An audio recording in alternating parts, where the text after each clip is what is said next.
দেখো সমস্ত স্টুডেন্টস, আজকের যে ক্লাসটা আছে সেই ক্লাসটা হচ্ছে কেমিস্ট্রিটা একটু লং হবে, 3টা পার্টে বিভক্ত হবে সমস্ত ক্লাসটা।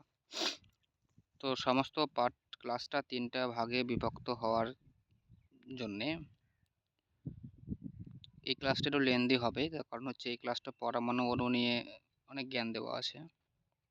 তো দেখো ওভারভিউ যেটা করা যায় সেটা হচ্ছে কেমিস্ট্রি কী চ্যাপ্টার আছে। দেখো পদার্থের শ্রেণীবিভাগ, পরমাণু, সংকরণ, মিশ্রণ, দ্রবণ, মৌলের ধারণা, অ্যাসিড, ক্ষার এবং লবণ, তেজস্ক্রিয়তা, অনুঘটক, গ্যাসের ধর্ম, জল, আকরিক ও ধাতুবিদ্যা, মিশ্র ধাতু, জারণ বিজারণ, জৈব রসায়ন, পর্যায় সারণী, শিল্প রসায়ন।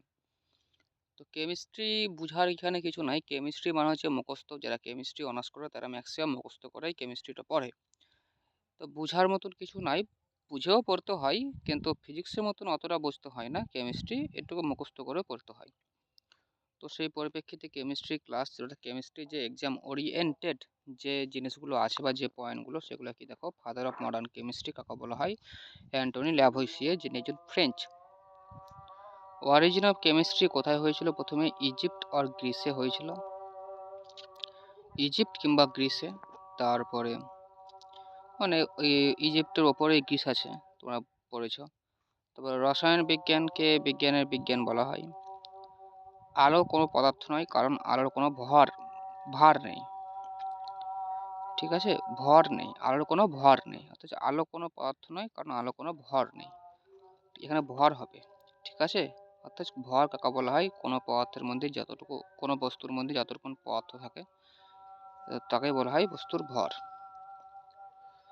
তো দেখো এখানে পদার্থ কাকে বলে সংজ্ঞা, কারণ আলো পদার্থ নয়, তার কারণ হচ্ছে বিশ্ব ব্রহ্মাণ্ডের যে কোনো বস্তু যার ভর এবং যে জায়গা ঘিরে থাকে তাকে পদার্থ বলা হয়। অর্থাৎ যার ভর থাকবে এবং যা কিছু জায়গা ঘিরে থাকবে, অর্থাৎ যার একটা আয়তন থাকবে, তাকে পদার্থ বলা হয়। কিন্তু আলোর কোনো কিছু নাই।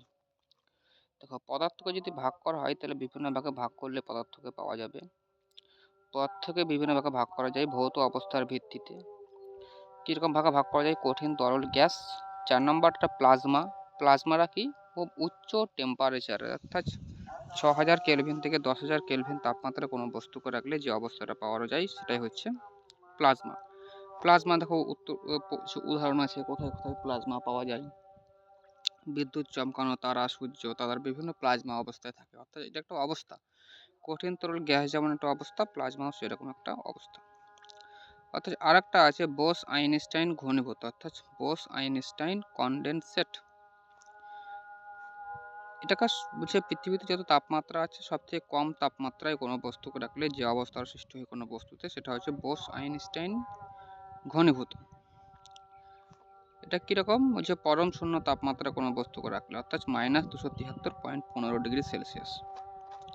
তো 5 রকম অবস্থা পেলাম ফিজিক্যালের দিক থেকে, কিন্তু রসায়নের দিক থেকে এলিমেন্ট, কম্পাউন্ড এবং অ্যালয়। এলিমেন্ট হচ্ছে মৌল, সেগুলো যেগুলো শুদ্ধ অবস্থায় পাওয়া যায়। আর কম্পাউন্ড মানে তো বুঝতে পারছো, মানে দেখি যৌগ অবস্থায় পাওয়া যায়। আর মিশ্র মানে হচ্ছে অনেকগুলো মিশ্র ধাতুকে মিক্সিং করে যেটা পাওয়া যায়, অর্থাৎ বলছে অ্যালয়। তো দেখো মৌল যেগুলো পাওয়া যায়, হ্যাঁ, মৌলগুলো শুদ্ধ রূপ, অর্থাৎ প্রকৃতিতে এগুলো শুদ্ধ অবস্থায় পাওয়া যায়, কারোর সঙ্গে কোনো লিঙ্ক থাকে না। যেমন হচ্ছে গোল্ড, আয়রন, মানে এক একটা সব মৌল। এই মৌলগুলোকে আমরা পর্যায় সারণীতে গিয়ে পড়বো। কিন্তু যৌগ যেগুলো থাকে, এগুলো যৌগগুলো কীরকম? যে 2 বা 2 এর বেশি অণুর নিশ্চিত অনুপাত, অর্থাৎ যেটা নির্দিষ্ট অনুপাতে মিক্সিং করবা তবে একটা যৌগ গঠন হবে। ঠিক আছে, একটা যৌগ গঠন হবে। যেমন এক্সাম্পল হচ্ছে NaCl, CH4। আর মিশ্র ধাতু হচ্ছে মিশিয়ে দিলা যে কোনো দুটি বস্তুকে যে কোনো অনুপাতে, তাহলে যেটা পাবো সেটা হচ্ছে ব্রাস, ব্রোঞ্জ, ডুরালুমিন, স্টিল। এগুলো যৌগের ক্ষেত্রে কি পাবো আমরা? নির্দিষ্ট অনুপাতে মেশাতে হবে। আর মিশ্র ধাতু বা সংকর ধাতু তো পেলা। এটা সংকর ধাতুগুলো কিন্তু পিরিয়ডিক টেবিলে পাওয়া যায় না। তো এতক্ষণ পর্যন্ত হলো। তো মৌল কাকে বলা হয়? পর্যায় সারণীতে পাওয়া সমস্ত অণু এরা শুদ্ধ অবস্থায় পাওয়া যায়। যেমন পর্যায় সারণী কি? পর্যায় সারণীটা এটা তোমাদেরকে মুখস্থ করতে হবে যে কি, পরে পর্যায় সারণী পড়ানোর সময় পর্যায় সারণী তোমরা বুঝতে পারবা। তো পর্যায় সারণীতে যেটাকে তোমরা এখানে মনে রাখতে হবে, পরীক্ষা আসে, সেটা হচ্ছে ল্যান্থানাইড মৌল। ল্যান্থানাইড মৌল পর্যায় সারণীতে টোটালি আমাদের বর্তমানে 103খানা মৌল এখানে আছে। কিন্তু পর্যায় সারণীতে ল্যান্থানাইড মৌলটা 57 নম্বর পারমাণবিক ক্রমাঙ্ক বা পারমাণবিক ভর থেকে 71। হ্যাঁ,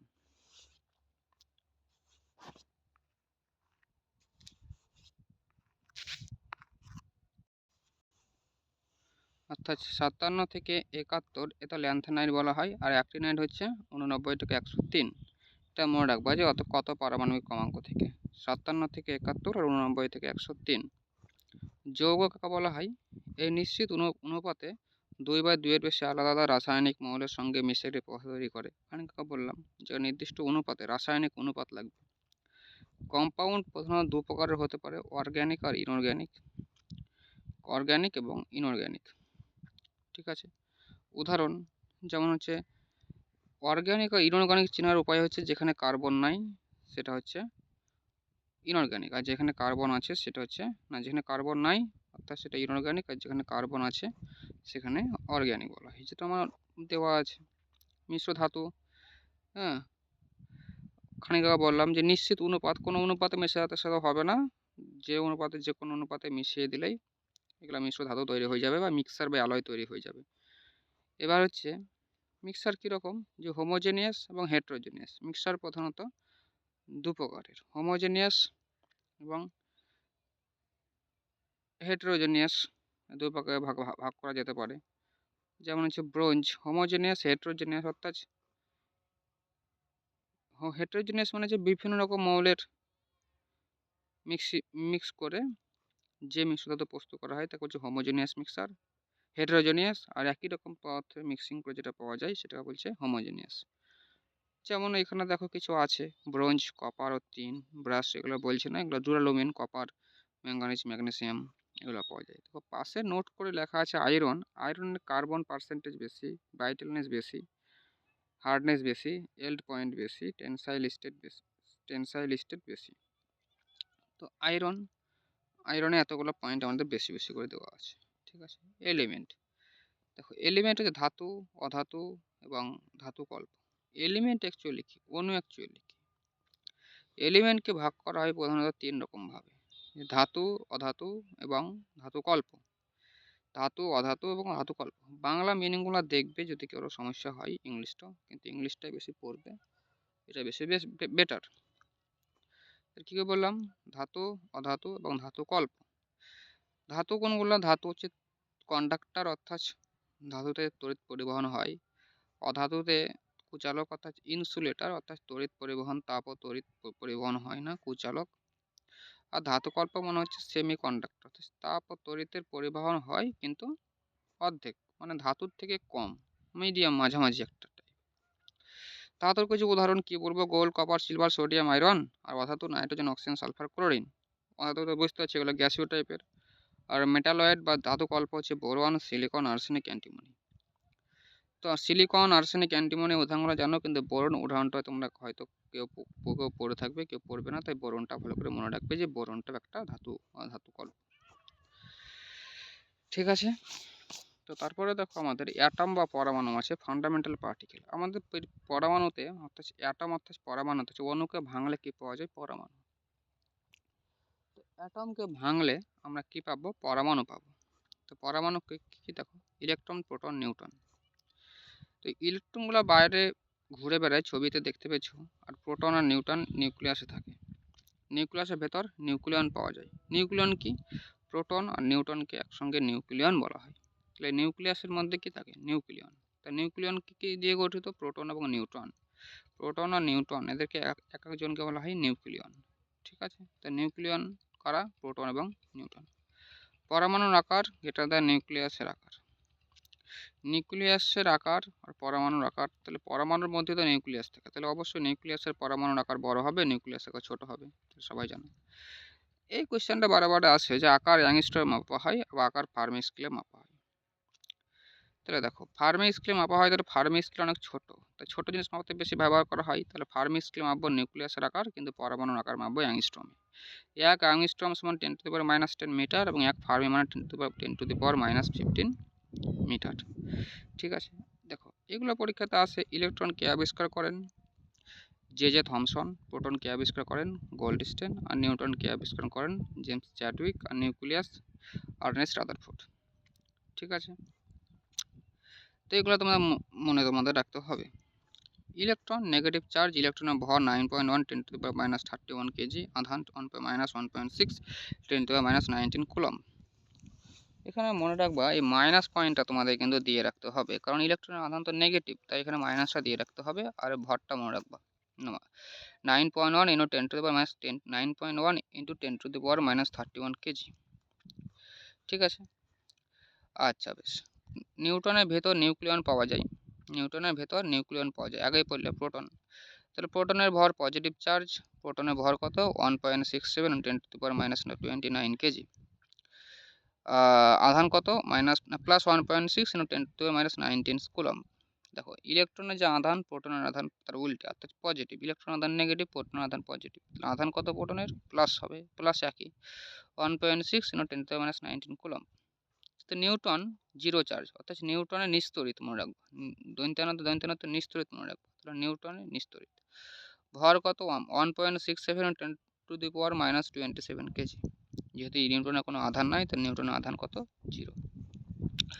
পরমাণু সিদ্ধান্ত, পদার্থ ছোট ছোট পরমাণু দিয়ে গঠিত পদার্থ। পরমাণু সিদ্ধান্ত, এই তত্ত্ব ভারতে কণা দ্বারা দেওয়া হয়, ব্যাপকভাবে এই তত্ত্ব জন ডাল্টন দ্বারাও দেওয়া হয়। ফাদার অফ অ্যাটমিক স্ট্রাকচার, তাহলে ভারতে প্রথমে পরমাণু পদার্থ পরমাণু দিয়ে তৈরি প্রথম কে দিয়েছিল কণা, কিন্তু পরবর্তীকালে ব্যাপকভাবে তার বিশ্লেষণ করে একটু বড় করে ব্যাখ্যা করে বলেছিলেন কে, জন ডাল্টন। এই জন্য ফাদার অফ অ্যাটমিক স্ট্রাকচারও বলা হয় কাকে, জন ডাল্টনকে। ঠিক আছে, দেখো জন ডাল্টন ইনি পরমাণু শব্দটি দেন, ইনার মতে পরমাণু ভাঙা যায় না। মনে রাখবা জন ডাল্টন কি অ্যানালাইসিস করে কেন একে ফাদার অফ অ্যাটমিক স্ট্রাকচার বলা হয় জন ডাল্টনকে, তার কারণটা হচ্ছে ইনার মতে পরমাণুকে ভাঙা যায় না, কিন্তু পরবর্তীতে জন ডাল্টন এই সিদ্ধান্ত ভুল বলা হলো এবং পরমাণুকে ইলেকট্রন প্রোটন নিউট্রনের পজিট্রন নিউট্রিনো মেসন পাইমেসন ইত্যাদিতে ভাঙা হয়।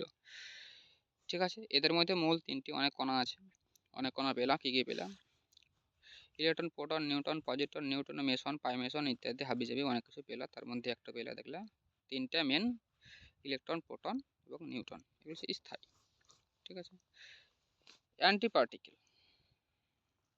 অ্যান্টিপার্টিকেল কাকে বলা হয়, প্রতিকণা। দুটি স্বভাবের পুরোপুরি বিপরীত কণাগুলিকে প্রতিকণা বা বিরোধী কণা বলা হয়। এদের পরস্পর ধাক্কা দেওয়ার ফলে একটি অপরটিকে নষ্ট করে দেয়, অর্থাৎ একটা কণা অপরটিকে নষ্ট করে দেবে ধাক্কা লাগলে, সেটাকে বলছে অ্যান্টিপার্টিকেল। অর্থাৎ ইলেকট্রনের প্রতিকণা হচ্ছে পজিট্রন, অর্থাৎ এক প্রকারে যেটা বলা যায় শত্রু কণাকে অ্যাকচুয়ালি পজিট্রন, অর্থাৎ ইলেকট্রনকে বিনষ্ট করতে পারে এমন একটা কণা হচ্ছে নাম হচ্ছে পজিট্রন। এটা কে দিয়েছিলেন এগুলো, জন ডাল্টন। এই যে জন ডাল্টন কি বললে পরমাণুকে ভাঙা যায় না, কিন্তু পরবর্তীকালে জন ডাল্টনের থিওরি ভুল হয়ে গেল। পরমাণু মডেল অ্যাটমিক মডেল, কিন্তু পরমাণু মডেল সব থেকে প্রথমে জে থমসন দ্বারা দেওয়া হয়।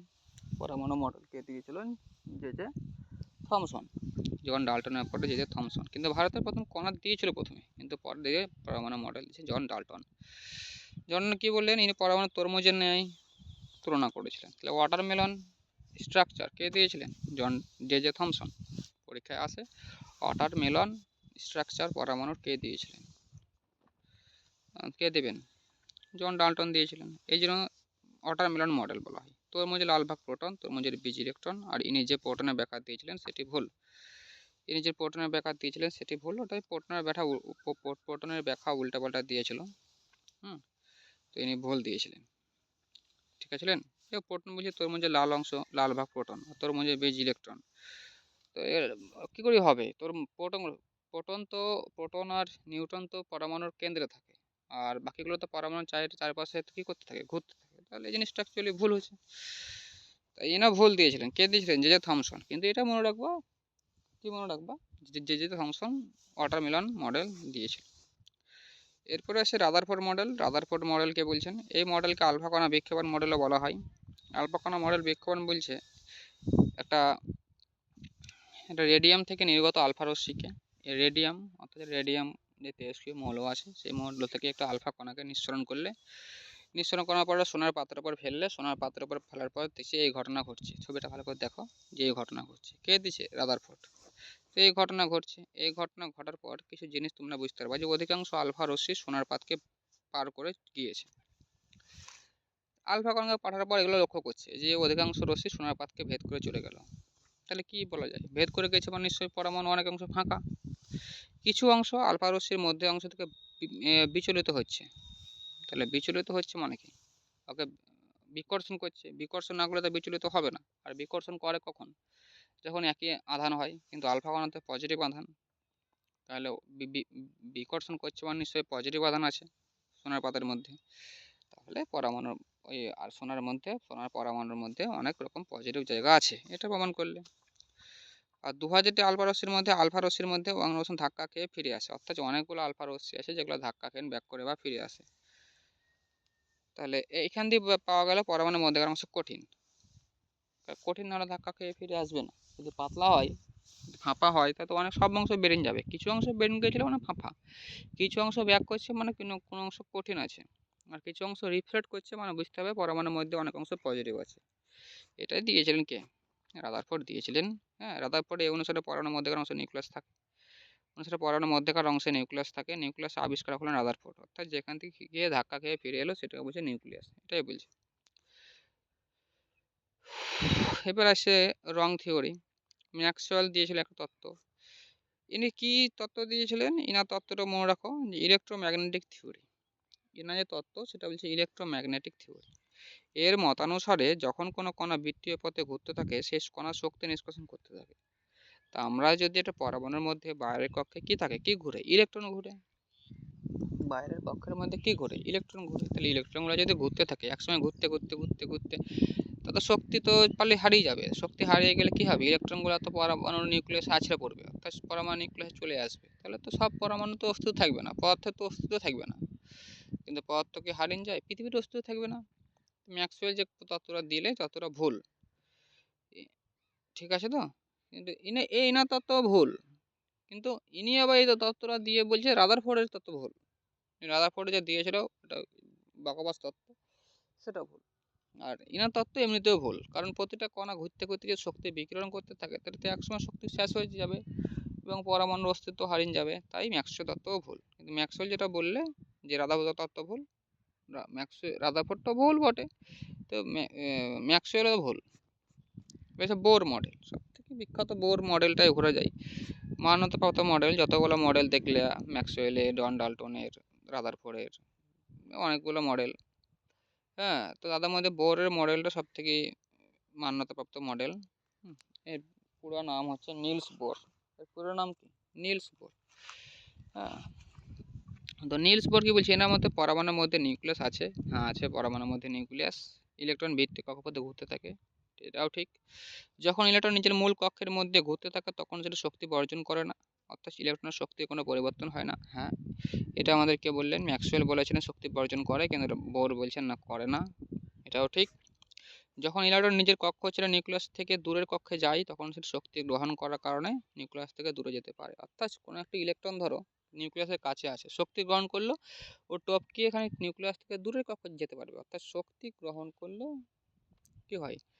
দূরের কক্ষে যায়, নিউক্লিয়াস থেকে দূরের কক্ষে যায়। আর শক্তি বর্জন করলে নিউক্লিয়াসের আরও কাছে আসে। এটাকে মনে রাখবা, এটাই বলছে স্যার। শক্তি গ্রহণ আর বর্জনের ক্ষেত্রে শক্তি গ্রহণ করলে নিউক্লিয়াস থেকে দূরে যায়, আর শক্তি বর্জন করলে নিউক্লিয়াস থেকে কাছে আসে। তাহলে গ্রহণ করলে দূরে যায়, বর্জন করলে কাছে আসে, এটাই মনে রাখবে, এটাই অর্থাৎ। এবার এখানে অনেকগুলো কক্ষ আছে। দেখো নিউক্লিয়াসের মধ্যে কে কে আছে? পি প্রোটন এবং এন নিউট্রন আছে। নিউক্লিয়াসের মধ্যে প্রোটন আছে এবং নিউট্রন আছে। ভালো কথা, প্রোটন আছে, নিউট্রন আছে। দেখো ফার্স্ট কক্ষে, অর্থাৎ কোনো কক্ষে কত নম্বর কতগুলো ইলেকট্রন থাকবে, অর্থাৎ প্রথম কক্ষ, সেই দ্বিতীয় কক্ষ, তৃতীয় কক্ষ, চতুর্থ কক্ষ, এরকম প্রতিটা কক্ষকে, অর্থাৎ পথকে মিডলে থাকে নিউক্লিয়াস, প্রোটন আর নিউট্রন, নিউক্লিয়ন যাদেরকে বলা হয়। দূরে যত যাবার তো তার সব কক্ষে সমান পরিমাণ ইলেকট্রন থাকে না। 1 নম্বর কক্ষে কত ইলেকট্রন থাকবে, 2 নম্বর কক্ষে কত ইলেকট্রন থাকবে, 3 নম্বর কক্ষে কত ইলেকট্রন থাকবে, 4 নম্বর কক্ষে কত ইলেকট্রন থাকবে। এটা যে সূত্রের মাধ্যমে সেটা হচ্ছে 2n স্কোয়ার, অর্থাৎ 1 নম্বর কক্ষে কত 2 × 1 স্কোয়ার, 2 নম্বর কক্ষে 2 × 2 স্কোয়ার, 3 নম্বর কক্ষে 2 × 3 স্কোয়ার, 4 নম্বর কক্ষে 2 × 4 স্কোয়ার, 32টা ইলেকট্রন, এগুলো ঠিক আছে। তাহলে ফর্মুলা কি? 2n square. অ্যাটমিক মাস ইউনিট, কোনো মৌলের পরমাণুর ভর একক ওর পরমাণু ভর মানে কোনো পরমাণুর ভরকে এএমইউ, কোনো মৌলের পরমাণুর ভরকে এএমইউ এককে মাপা হয়।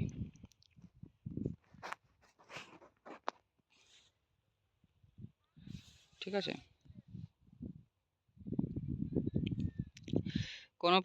কোনো মৌলের পরমাণু ভরকে এএমইউ এককে মাপা যায়। তো এখান থেকে বেশি কিছু জানা দরকার নাই, ভালো করে মাপবো। যখন কোনো কণার ভরের তুলনা কার্বনের একক পরমাণু ভরের 12তম ভাগের সাথে তুলনা করে তাকে এএমইউ বলা হয়। অর্থাৎ এখানে কোনো এএমইউ মাপা হচ্ছে কার্বনের একটি পরমাণু, কার্বনের তো অনেকগুলো আইসোটোপ আছে, আইসোটোপ পরমাণু বলবো। তো কার্বনের একটা আইসোটোপ হচ্ছে C12, কার্বনের একটা আইসোটোপের নাম কি C12। C12 একটি কার্বনের পরমাণুর মানে হ্যাঁ পরমাণুর ভরের যত গুণ কোনো মৌলের পরমাণুর ভর সেটাকে বলছে 1 এএমইউ। ঠিক আছে, তাহলে কোন আইসোটোপ নেওয়া হয়? কার্বন 12। এগুলো বাদ দাও, অত জানা দরকার নাই। কার্বনের একটি পরমাণু ভরের 12তম ভাগ এএমইউ, সরি ভুল বললাম, কার্বনের যে 12 পরমাণুর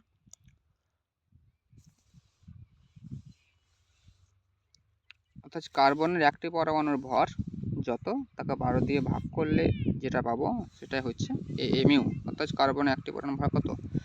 20 × 0.8926 × 10⁻27। ক্যালকুলেশন করে উপরে বার করা হয়েছে, তোমরা বার করে নিও। ঠিক আছে, তো কার্বনের কটা? ছটা পরমাণু থাকে। কার্বনের পরমাণু ক্রমাঙ্ক কত? 6। তাহলে দেখো 6 6টা ইলেকট্রন, 6টা প্রোটন, 6টা নিউট্রন। তাহলে 6টা যদি ইলেকট্রন থাকে, হ্যাঁ 6টা যদি ইলেকট্রন থাকে তাহলে কত? 6 হবে 6 × 9.11, 6টা প্রোটন 6 × এত, 6টা নিউট্রন 6 × এত, কোন সব তো সমান সমান থাকবে। তাহলে এত ক্যালকুলেশন করা দরকার নাই, সোনা মনে রাখবা 1 এমইউ সমান হচ্ছে 1.67 × 10⁻27 কেজি। এতটুকুন 1.67 × 10⁻27 কেজি, এটা মনে রাখবা। 1 এমইউ মানে কত কেজি। ঠিক আছে, ইলেকট্রন, প্রোটন এবং তথা নিউট্রনের ভর। ইলেকট্রন নিরপেক্ষ ভর, ইলেকট্রন অ্যাবসলিউট মাস এবং সাপেক্ষ ভর, এ দুটো মনে রাখবা। নিরপেক্ষ ভর এবং সাপেক্ষ ভর। নিরপেক্ষ মানে আসল, আর সাপেক্ষ মানে কোনো একটা সাপেক্ষে, মানে কার্বনের এক পরমাণু ভরের 12তম ভাগের সাপেক্ষে। কার্বনের এক পরমাণু ভরের 12তম ভাগের সাপেক্ষে। তাহলে 12তম ভাগের সাপেক্ষে তো ডাইরেক্ট মনে রাখবা নিরপেক্ষ ভর কত? 9.1 × 10⁻31 কেজি। ইলেকট্রনের ভর আমরা পড়লাম, কিন্তু সাপেক্ষ ভর তো রিলেটিভ মাস যদি বলা হয় তাহলে 0.00054। ডাইরেক্ট মুখস্থ করে নিবে, অত ক্যালকুলেশন করার দরকার নাই। ঠিক আছে, তো 0.00054 দরকার নাই, অত দরকার নাই। প্রোটনের নিরপেক্ষ ভর কত? 1.6725 × 10⁻27। কিন্তু যদি সাপেক্ষ ভর পাওয়া যায় তাহলে ওই নিরপেক্ষ ভরটাকে 1.67 × 10⁻27 কেজি দিয়ে ভাগ করলেই যেটা পাবা সেটাই, অর্থাৎ 1.0072। নিউটনের ক্ষেত্রে সেম, জাস্ট ভরটা মনে রাখবা আর ওইটাকে 1.67 × 10⁻27 অর্থাৎ 1 এমইউ দিয়ে ভাগ করলেই আমরা পেয়ে যাব সাপেক্ষ ভর। এটা মনে রাখবা যে নিরপেক্ষ ভরকে এএমইউ দিয়ে ভাগ করলে, 1 এএমইউ দিয়ে ভাগ করলে যেটা পাবো সেটাই সাপেক্ষ ভর। ক্লিয়ার। পরমাণু ক্রমাঙ্ক, আবিষ্কারক মোসলে। পরমাণু ক্রমাঙ্ক অ্যাটমিক নাম্বারকে আবিষ্কার করেন, অ্যাটমিক নাম্বার আবিষ্কার করেন কে? মোসলে। জেড চিহ্ন দ্বারা বোঝানো হয় পরমাণু প্রোটনের সংখ্যা জানা যায়। Atomic number Z, number of proton. বলছি অ্যাটমিক নাম্বার কাকে বলা হয়? কোনো মৌলের পরমাণুতে এতগুলো প্রোটন থাকা, পজিটিভ প্রোটন থাকে, প্রোটন, সেটা হচ্ছে অ্যাটমিক নাম্বার। কার্বনের অ্যাটমিক নাম্বার 6, তাহলে প্রোটনও কত হবে? 6, ইলেকট্রন কত হবে? 6। ঠিক আছে, যে number of proton, number electron in stable condition. দেখো একটা মৌলের মধ্যে যতগুলো প্রোটন থাকবে ততগুলো তো ইলেকট্রন থাকবে। প্রোটন 6টা আছে, তাহলে ইলেকট্রন কটা থাকবে? 6টাই থাকবে। প্রোটন 6টা আছে, ইলেকট্রন 6টা থাকবে। কিভাবে হলো? কারণ যদি প্রোটন যদি 6টা থাকে, পজিটিভ ভাগ 6 ভাগ যদি হয়, আর ইলেকট্রন যদি 5টা থাকে, তাহলে তো ডিসব্যালেন্স হয়ে যাবে না? পজিটিভ নেগেটিভের মধ্যে একটা আকর্ষণ কাজ করবে। কিন্তু 6জন যদি প্লাস থাকে আর 6জনের যদি বাইরে মাইনাস থাকে, এটা পরমাণু স্টেবল। তাই এখানে number of proton, number of electron in stable condition. ঠিক আছে, ইলেকট্রনের সংখ্যা, পরমাণু শক্তি পেলে বা হ্রাস হওয়ার ফলে হ্রাস বৃদ্ধি হয় ইলেকট্রনের সংখ্যা। আমি এখানে কি বললাম, যদি ইলেকট্রন যদি কমে বাড়ে, প্রোটন তো কমছে পারছে না, কিন্তু প্রোটন ফিক্স থেকে যদি কোনো পরমাণুতে ইলেকট্রন বাড়া কমাও, তাহলে কিন্তু এটা ডিসব্যালেন্স হয়ে যাচ্ছে চার্জের মধ্যে। তাহলে কি হবে? ইলেকট্রন তো পরমাণুর বাইরে থাকে, তোমরা বুঝতে পারছো। তাহলে সেই পরিপ্রেক্ষিতে আমাদের হ্রাস পাওয়ার ফলে হ্রাস বৃদ্ধি, অর্থাৎ পরমাণু স্টেবল আনস্টেবল হয়। ঠিক আছে, এই কারণে অ্যাটমিক নাম্বারকে প্রোটনের সংখ্যার সমান মাপা হয়। হ্যাঁ, বুঝতে পারছো? এগুলো দেখাচ্ছি না। অ্যাটমিক ওয়েট কি? পরমাণু ভরকে পরমাণু ভর এককে বা মাপা হয়। পরমাণুর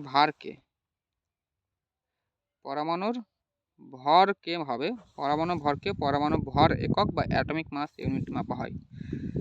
পরমাণু ভারকে অ্যাটমিক ওয়েট, পরমাণুর ভারকে এএম এককে মাপা হয়। এটা মনে করো, পরমাণুর ভারকে এএম এককে মাপা হয়।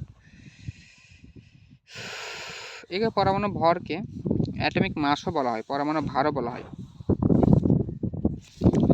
হ্যাঁ, অ্যাটমিক মাসও বলা হয়। ঠিক আছে, তা আগে দেখলা যে আগের একটা ক্যালকুলেশন ছিল। তো তোমরা দেখো, পরমাণু ভর যদি তোমাকে বার করতে বলা হয়, তাহলে যদি সাপেক্ষ ভর আর নিরপেক্ষ ভর বার করতে বলা হয়, তো নিরপেক্ষ ভর কী করে বার করবা? যতগুলো প্রোটন থাকবে স্টেবল কন্ডিশনে, যতগুলো ইলেকট্রন থাকবে স্টেবল কন্ডিশনের সেম, ততগুলো নিউট্রন থাকবে স্টেবল কন্ডিশনের সেম। তাহলে তুমি ছটা যদি থাকে, 6টা ইলেকট্রনের ভর, 6টা প্রোটনের ভর, 6টা নিউট্রনের ভর দিয়ে তুমি গুণ করছো, তবেই তুমি পেয়েছো। তাহলে ঠিক একই রকমভাবে আর যেটা সেটা সাপেক্ষ ভর। এবার যেটা নিরপেক্ষ ভর এবার যেটা সাপেক্ষ ভর, সেটা 1.67 × 10⁻⁻27 কেজি দিয়ে ভাগ করে দিলে কী পেয়ে যাবো আমরা? নিরপেক্ষ ভর পেয়ে যাবো। ইজি, অর্থাৎ রিলেটিভ মাস পেয়ে যাবো। ঠিক আছে, দেখো কার্বন 612 এই যে একটা সংখ্যা, একটা রূপ দেখতে পেয়েছো, কার্বন 612। ওপরটা বলছি অ্যাটমিক ওয়েট, ওপরটা কি বলছি? Atomic wait. আর নিচের টাকা বলছে অ্যাটমিক নাম্বার। অ্যাটমিক নাম্বার মানে কি? যতগুলো প্রোটন আছে। অ্যাটমিক নাম্বার মানে কি? 6টা প্রোটন আছে। আর ওপরে 12টাকে অ্যাটমিক ওয়েট বা ভর সংখ্যা বলা হয়, অ্যাটমিক মাসও বলা হয় বা মাস নাম্বারও বলা হয়। এটা যে ভর সংখ্যা বলা হয়। কত? 12। তাহলে 12 অর্থাৎ প্রোটন এবং নিউটন সংখ্যা যোগ করে 12 হয়েছে। তাহলে প্রোটন যদি নিচে 6টা হয়, অ্যাটমিক নাম্বার মানে তো প্রোটন যদি 6টা হয়, তাহলে নিউটন কটা আছে এখানে? 12 থেকে 6টা বিয়োগ করলে কটা? 6টাই থাকবে। এসব তোমরা জানো, তো এগুলো নিচে লেখা আছে ভালো করে, আমি আর অত ডিটেলসে যেছি না। হ্যাঁ, তোমরা সবই জানো এগুলো। দেখো আয়ন হচ্ছে যখন কোনো পরমাণু থেকে কিছু ইলেকট্রন নির্গত হয় অথবা কিছু ইলেকট্রন বাইরে প্রবেশ করে, তখন সেটাকে আয়ন বলা হয়। যদি কোনো পরমাণু থেকে একটি ইলেকট্রন বার হয়ে যায়, তখন তা বলা হয় পজিটিভ। আর যদি কোনো পরমাণুতে এক্সট্রা একটি ইলেকট্রন যোগ হয়, তখন তা বলবো নেগেটিভ। তো ইলেকট্রন বাইরে বার হয়ে গেলে পজিটিভ, ইলেকট্রন বাইরে যোগ হলে নেগেটিভ। এটা এটা এটা বুঝো। ঠিক আছে, তাহলে পরমাণু থেকে যদি ইলেকট্রন নির্গত হয়, তাহলে আয়ন ধনাত্মক, আর যদি হয় আয়ন এলে, তো ঋণাত্মক বলা হয়। দেখো, আয়নে পরমাণু ক্রমাঙ্ক প্রোটন সংখ্যা বদলায় না। আয়নে পরমাণু ক্রমাঙ্ক এবং প্রোটন সংখ্যা বদলায় না। আয়নে ইলেকট্রন সংখ্যা পরিবর্তিত হয়, পরমাণু ক্রমাঙ্ক এবং প্রোটন সংখ্যা বদলায় না। প্রোটন সংখ্যার উপরে তো পরমাণু ক্রমাঙ্ক ডিপেন্ডেবল না। তা কি করি? প্রোটন সংখ্যা যদি না বদলায়, তাহলে পরমাণু ক্রমাঙ্ক কীভাবে বদলাবে? হ্যাঁ, ইলেকট্রনের উপরে তো আয়ন ডিপেন্ড করে না। ইলেকট্রনের উপর আয়ন ডিপেন্ড করে, এই জন্য ইলেকট্রনের সংখ্যা পরিবর্তন হয়। অ্যাটম স্টেবল হতে চায়, অ্যাটম সবসময় স্টেবল হতে চায়। অ্যাটম যে কোনো একটা পরমাণু সবসময় কি হতে চায়? স্টেবল হতে চায়। ঠিক আছে,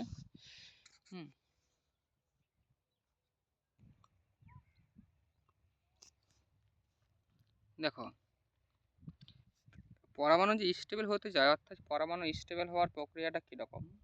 এখানে ছোট্ট কথা মনে রাখো, পরমাণুর শেষ কক্ষে তার ইলেকট্রন সবসময় 2টি কিংবা 8টি করতে চায়। অর্থাৎ যদি 1টি থাকে, তাহলে 2টি করতে চা হবে।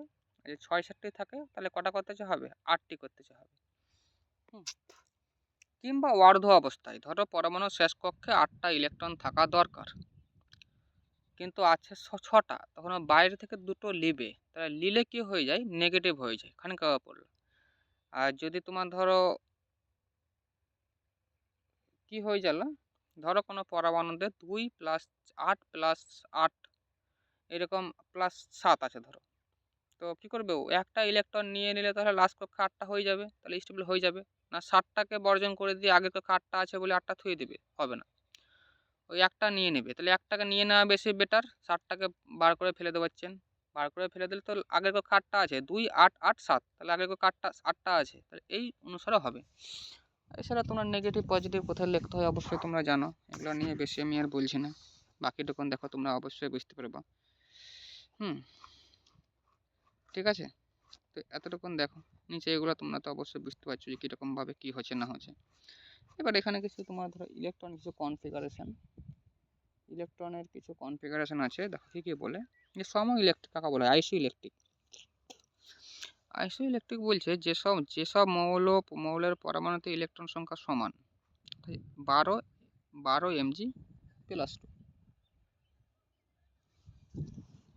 তো এই 12 Mg+2 কী করে হবে সেটা তোমরা দেখো, আমি বলছি। দেখো 12 Mg2+, এটা মানে কি? 12টা প্রোটন আছে, তাহলে স্টেবল অবস্থায় ঠিক ততগুলো ইলেকট্রন আছে, তাহলে 12টা ইলেকট্রন থাকবে। কিন্তু +2 মানে কি হয়েছে?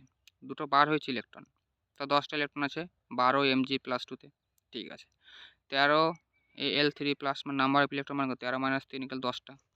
8 O2 - মানে 10। দেখো সবই ইলেকট্রন সংখ্যা সমান, তো যেগুলো বলছে সম ইলেকট্রিক। সম নিউট্রনিক মানে কি?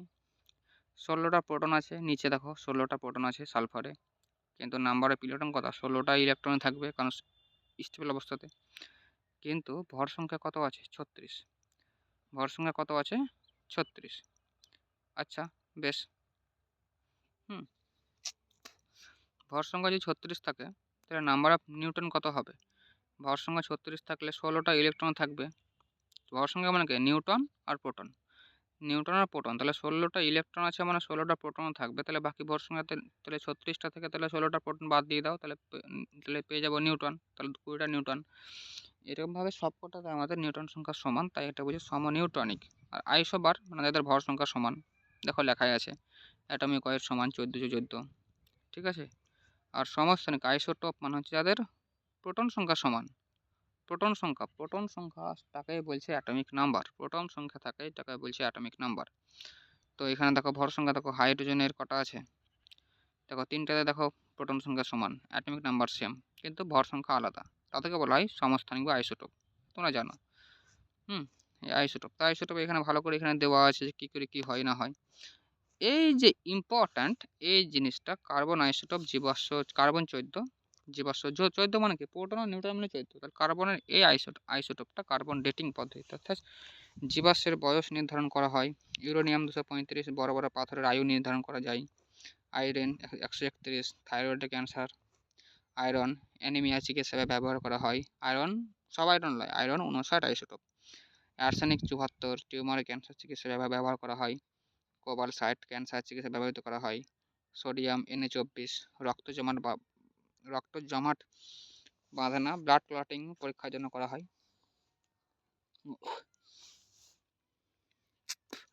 আর আরেকটা হচ্ছে সোডিয়াম 23 তন্ত্রিকাতে সূচনা পাঠানোর জন্য। তন্ত্রিকা মানে হচ্ছে পেটের টেতে বা বিভিন্ন তন্ত্রতে সূচনা, যেটা ইনফরমেশন পাঠাবে, সেই পরিপ্রেক্ষিতে এই সোডিয়াম 23 ব্যবহার করা হয়। এত কথা পর্যন্ত। কক্ষ বা সেল। এবার হচ্ছে এখানে দেখো প্রতিটি যে ইলেকট্রন বিভিন্ন কক্ষপথে ঘুরছে, তাহলে দেখো পরমাণুতে ইলেকট্রন যে পথে নিউক্লিয়াসের চারদিকে ঘোরে সেই পথকে বলা হয় কক্ষ বা কোষ। সেল বলা হয়, কক্ষ বা সেল। ঠিক আছে, একে নিউক্লিয়াস থেকে যত দূরে যাওয়া কম, অর্থাৎ প্রথম কক্ষ কে, তারপরে কক্ষ এল, তারপর কক্ষ এম, তারপর কক্ষ এন এর মাধ্যমে দেখানো হয়।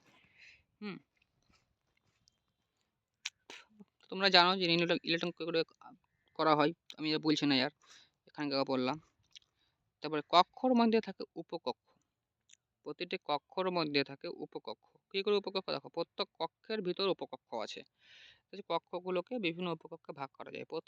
প্রথম এবার বিভিন্ন উপকক্ষ আছে, এবং উপকক্ষ 4 রকমের। SPDF কক্ষের 4 রকমের। SPDF উপকক্ষ বলা হয়। এই উপকক্ষ আবিষ্কার করেছিলেন বিজ্ঞানী সোমারফিল্ড। উপকক্ষ আবিষ্কার করেন বিজ্ঞানী সোমারফিল্ড। ঠিক আছে, এবার দেখো উপকক্ষর মধ্যে দেখো উপকক্ষের আকারগুলো কীরকম। S উপকক্ষের আকার গোলাকার, P উপকক্ষের আকার ডাম্বেল, D উপকক্ষের ডবল ডাম্বেল হবে, এখানে ডাবেল করে দিয়েছে। আর উপকক্ষর আকার হচ্ছে 5টি ভুজ বিশিষ্ট ডাম্বেল। তাহলে এসে হচ্ছে গোলাকার, পিতে হচ্ছে ডাম্বেল, ডিতে হচ্ছে ডবল ডাম্বেল, আর এফে হচ্ছে 5টি ভুজ বিশিষ্ট ডাম্বেল। 5টি ভুজ বিশিষ্ট ডাম্বেল। ঠিক আছে, এবার কথা হলো যে কে উপকক্ষে তোমার ম্যাক্সিমাম 2টি ইলেকট্রন ছিল। তাহলে 2টি যদি কোনো উপকক্ষে ইলেকট্রন থাকে, তো প্রথম উপকক্ষে 2টি ইলেকট্রন আছে। তো দেখো এস উপকক্ষ, এস উপকক্ষে 1টি ঘর থাকবে, পি উপকক্ষে 3টি ঘর থাকবে, ডি উপকক্ষে 5টি ঘর থাকবে, এফ উপকক্ষে 7টি ঘর থাকবে। অর্থাৎ বিজোড় থাকবে 2টি, 3টি, 5টি আর 7টি। তো দেখো এস উপকক্ষে কে উপকক্ষে প্রথম উপকক্ষ ম্যাক্সিমাম 2টি ইলেকট্রন আছে, তাহলে সেইখানে কি আমার বেশি ইলেকট্রন, কটা ইলেকট্রন থাকবে? 2টো ইলেকট্রন থাকবে। তাহলে 2টো ইলেকট্রন থাকার নিয়ম কি? দেখো প্রথম উপকক্ষে 2টো ইলেকট্রন, তাহলে এস উপকক্ষতে কটা ইলেকট্রন ঢুকিয়েছে? 2টো ইলেকট্রন। তাহলে তো আর পি থাকা দরকার নাই, পি সাব অরবিটাল থাকা দরকার নাই, ডি সাব অরবিটাল থাকা দরকার নাই, এফ সাব অরবিটাল থাকা দরকার নাই, অর্থাৎ দুটোতেই কাফি। তাহলে এস পি কে উপকক্ষে কে কক্ষে কটা উপকক্ষ আছে? একটাই, কত? এস। কিন্তু পি উপকক্ষে 6টা ইলেকট্রন হয়ে গেলে কত হলো? প্রথম উপকক্ষে 2টো ঢুকে গেল, পরের উপকক্ষে 4টি থাকবে বাকি, ওই 4টি। এবার পি উপকক্ষে, যদি পি উপকক্ষতে কটা ইলেকট্রন ঢুকবে? দেখো 3টি ঘর আছে। তো কি করে ঢুকাবো? যে প্রথমে সবাইকে একদিকে করে একটা একটা করে ঢুকিয়ে দেবো। পরে তখন আবার প্রথমবার ভর্তি হয়ে গেল, সেকেন্ড বার তখন আবার নিচের দিকে সব ভর্তি করতে করতে আসবো। তো 6টা হয়ে গেল। প্রথমবার দেখো 3টে কক্ষে একটা একটা করে ভর্তি করতে গেলাম উপর দিকে, তাহলে উপর দিকে এক মুখ করে একটা একটা করে ভর্তি করতে গেলাম। পরে তখন আবার দেখো নিচের দিকে আবার নিচের মুখ করে একটা একটা করে ভর্তি এলাম। 6টা হয়ে গেল। ডি উপকক্ষে কটা আসবে? 10টা আসবে। এফ উপকক্ষে কটা আসবে? 14টা আসবে। তো এরকম করে এবার এখানে ভাগ করে লেখা আছে যে কে উপকক্ষে 2টে আসছে, তাহলে কি 2টা। কিন্তু এল ইকুয়াল টু কত? 8টা আছে। তো যদি 8টা, এল উপকক্ষে কটা ইলেকট্রন থাকে ম্যাক্সিমাম? 8টা। কারণ 2n স্কোয়ার, 2 দুগুণ হচ্ছে 4 দুগুণ 8, 8টা ইলেকট্রন থাকবে। তাহলে 8টা ইলেকট্রনের ক্ষেত্রে প্রথমে এস উপকক্ষ ঢুকবে 2টা। প্রথমে একটা ঢুকলো উপর দিকে, তারপর নিচে একটা ঢুকলো। তো দেখো এবার পি উপকক্ষ লাগবে। প্রথমে এস আসে, তারপরে পি আসে, তারপরে ডি আসে। তাহলে পি উপকক্ষে কটা আসছে? দেখো 1টা, 2টা, 3টে, লাল লাল করে একবার ভরলাম, তারপর নিচে নিচে আবার কালো করে একবার ভরতে এলাম। এম উপকক্ষ, এন উপকক্ষ তোমরা যারা সায়েন্স স্টুডেন্ট তারা অবশ্যই বুঝে যাবে 1 মিনিটে। সেটা আমি আর ভালো করে বলছি না, এগুলো সব তোমরা জানো। এই যে প্রথমবারে একবার ঢুকছে, তারপর নেক্সটে যে আবার অন্য মুখ করে একবার ঢুকছে, এটাকে বলছে ইলেকট্রন ভরার নিয়ম। আউফবাই প্রিন্সিপালটা কি বলি? দেখো আউফবাই একটি জার্মান শব্দ, যার অর্থ রচনা করা। যে কোনো অণুর ইলেকট্রন বিন্যাস বানানোকে আউফবাই নিয়ম বলা হয়। এবার ইলেকট্রন বিন্যাস এখানে তৈরি করবো আমরা। কি করব? ইলেকট্রন বিন্যাস নিয়ম তৈরি করব। ইলেকট্রন বিন্যাস কিভাবে? দেখো ইলেকট্রন বিন্যাস তৈরির নিয়মটা হলো, প্রথম উপকক্ষে কটা আছে? 5 পর্যন্ত উপকক্ষ নেব। প্রথমে একটা উপকক্ষ থাকবে, দ্বিতীয় ঘরে এসপি থাকবে, তৃতীয় ঘরে এসপিডি থাকবে, চতুর্থ ঘরে এসপিডিএফ থাকবে, তাহলে পঞ্চম ঘরেও এসপিডিএফ থাকবে। ঠিক আছে? তো এরকমভাবে আমার চলতে যাবে। তাহলে আমরা K L M N O P এই 5টা পর্যন্ত নিলাম। 5টা করে প্রথম উপকক্ষে দেখো এস আছে, দ্বিতীয় উপকক্ষে দেখো কত আছে? 2s আছে, 2p আছে। দ্বিতীয় মানে 2s, প্রথম অক্ষরটা 2s মানে প্রথমে 1s মানে কত? ফার্স্ট কক্ষ, আর এস উপকক্ষ বোঝাচ্ছে। তাহলে 1s, পরের ক্ষেত্রে 2s 2p, এম মানে 3 নম্বর কক্ষ, তাহলে কত? 3s 3p 3d, এন 4 নম্বর কক্ষ, 4s 4p 4d 4f 5 নম্বর কক্ষ, 5s 5b 5d 5f, F এর পরেও যাবে না, 6s 6p 6d 6f। আরও নিতে পারো, কিন্তু না নিলে সমস্যা নাই। এবার দেখো যে তেমন করে তীর চিহ্ন মেরে আছে, এবার এই তীর চিহ্ন অনুসারে ইলেকট্রন বিন্যাস হতে যাবে। এবার ধরো ইলেকট্রন বিন্যাস কীরকমভাবে করা যায়। দেখো ইলেকট্রন বিন্যাস এস উপকক্ষে 2টা ঢুকে, আর পি উপকক্ষে 6টা ঢুকে ম্যাক্সিমাম। তো দেখো এইভাবে তোমাকে ম্যাক্সিমাম করে ইলেকট্রন বিন্যাস করে আছে। 18টি। এখানে দেখো নিচেটা একটা কথা আছে, এই যে ইলেকট্রন বিন্যাসটা, এই ইলেকট্রন বিন্যাসটা 18টা যদি ইলেকট্রন থাকে, তাহলে এইভাবে ইলেকট্রন বিন্যাস আমরা করতে পারবো। কিন্তু 18টার পরে হলে তখন আমাদের একটা এক্সট্রা অর্ডিনারি নিয়ম চলে আসবে। সেই নিয়মটা কি? হ্যাঁ, সেই নিয়মটাকে 3d এর আগে 4s নেওয়া হয়। 3d এর আগে 4s নেওয়া হয়। দেখো তুমি এভাবে তুমি 1s square, 2s square, 2p6, 3s square, 3p6, 4s square, 3d এরকম তুমি ভর্তি যাবা। কিন্তু লাস্টে দেখো 4s স্কোয়ার আর 3d। কিন্তু 18টা বেশি হলে তখন কত হবে? আগে 3d ভর নেবে, তারপরে তোমাকে 4s পরে নেক্সটে ভর্তি হবে। এটা হচ্ছে নিয়ম 18টা ক্ষেত্রে। ঠিক আছে? তো 18টা হয়ে গেলে এবার হচ্ছে এখানে একটা প্রশ্ন হবে যে 3d এর পরে 3d কেন নয়, 4s কেন নেওয়া হলো? 3D তো আগে আগে ঢোকা কথা উচিত, কিন্তু 4s বা কেন নেওয়া হলো? এর কারণটা হলো যে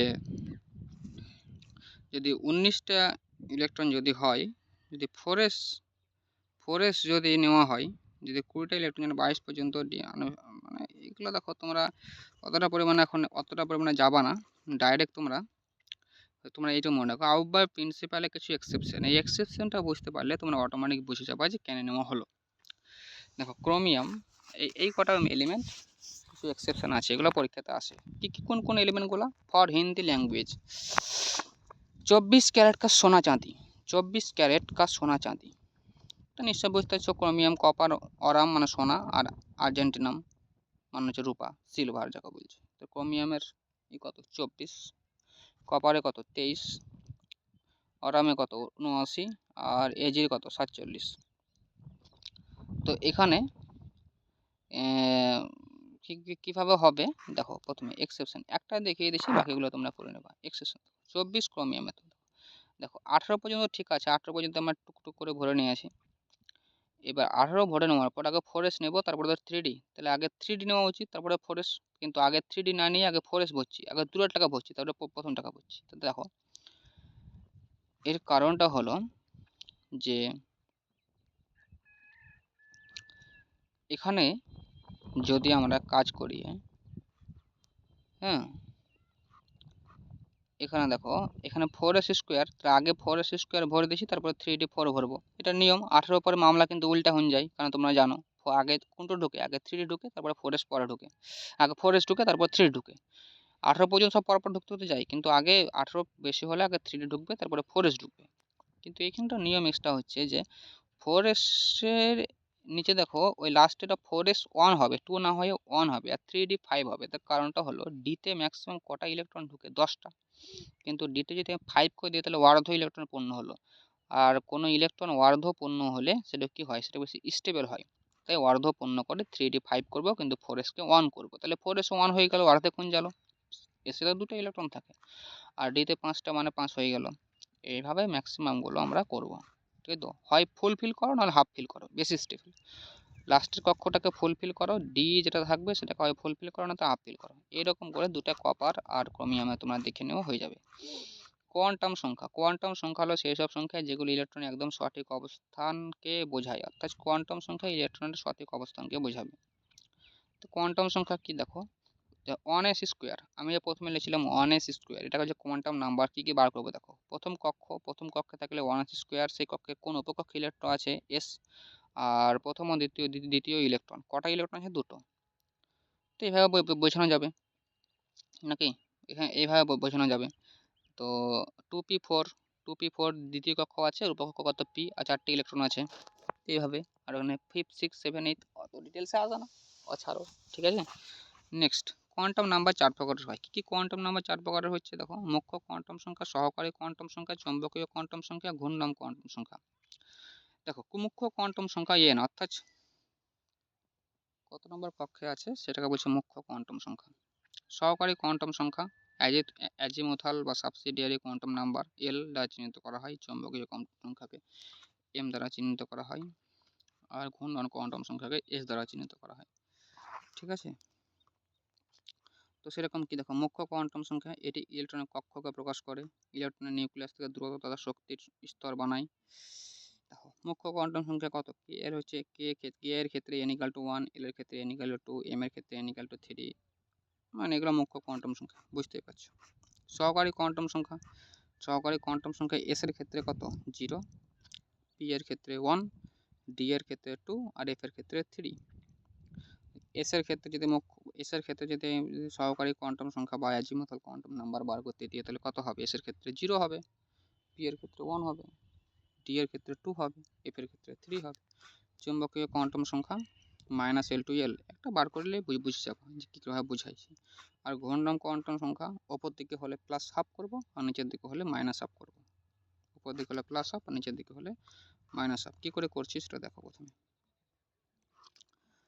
দেখো আমরা ফ্লুরিন 9f, তাহলে 9f এর যদি ইলেকট্রন বিন্যাস বার করে তাহলে কত করবো, 9f ইলেকট্রন বিন্যাস বার করলে কত করবো, 9 বার করবো, তাহলে 1s square 2s square 2p5, তাহলে এবার যদি আমরা এক কাজ করি যে 2p5 কোয়ান্টাম সংখ্যা বার করতে চাই, তাহলে 2p5 পিতে পিতে কটা থাকে, 3টা ঘর থাকে। তাহলে ওপরে একবার করে বললাম, তো নিচে তখন একবার করে ভর্তি গেলছে।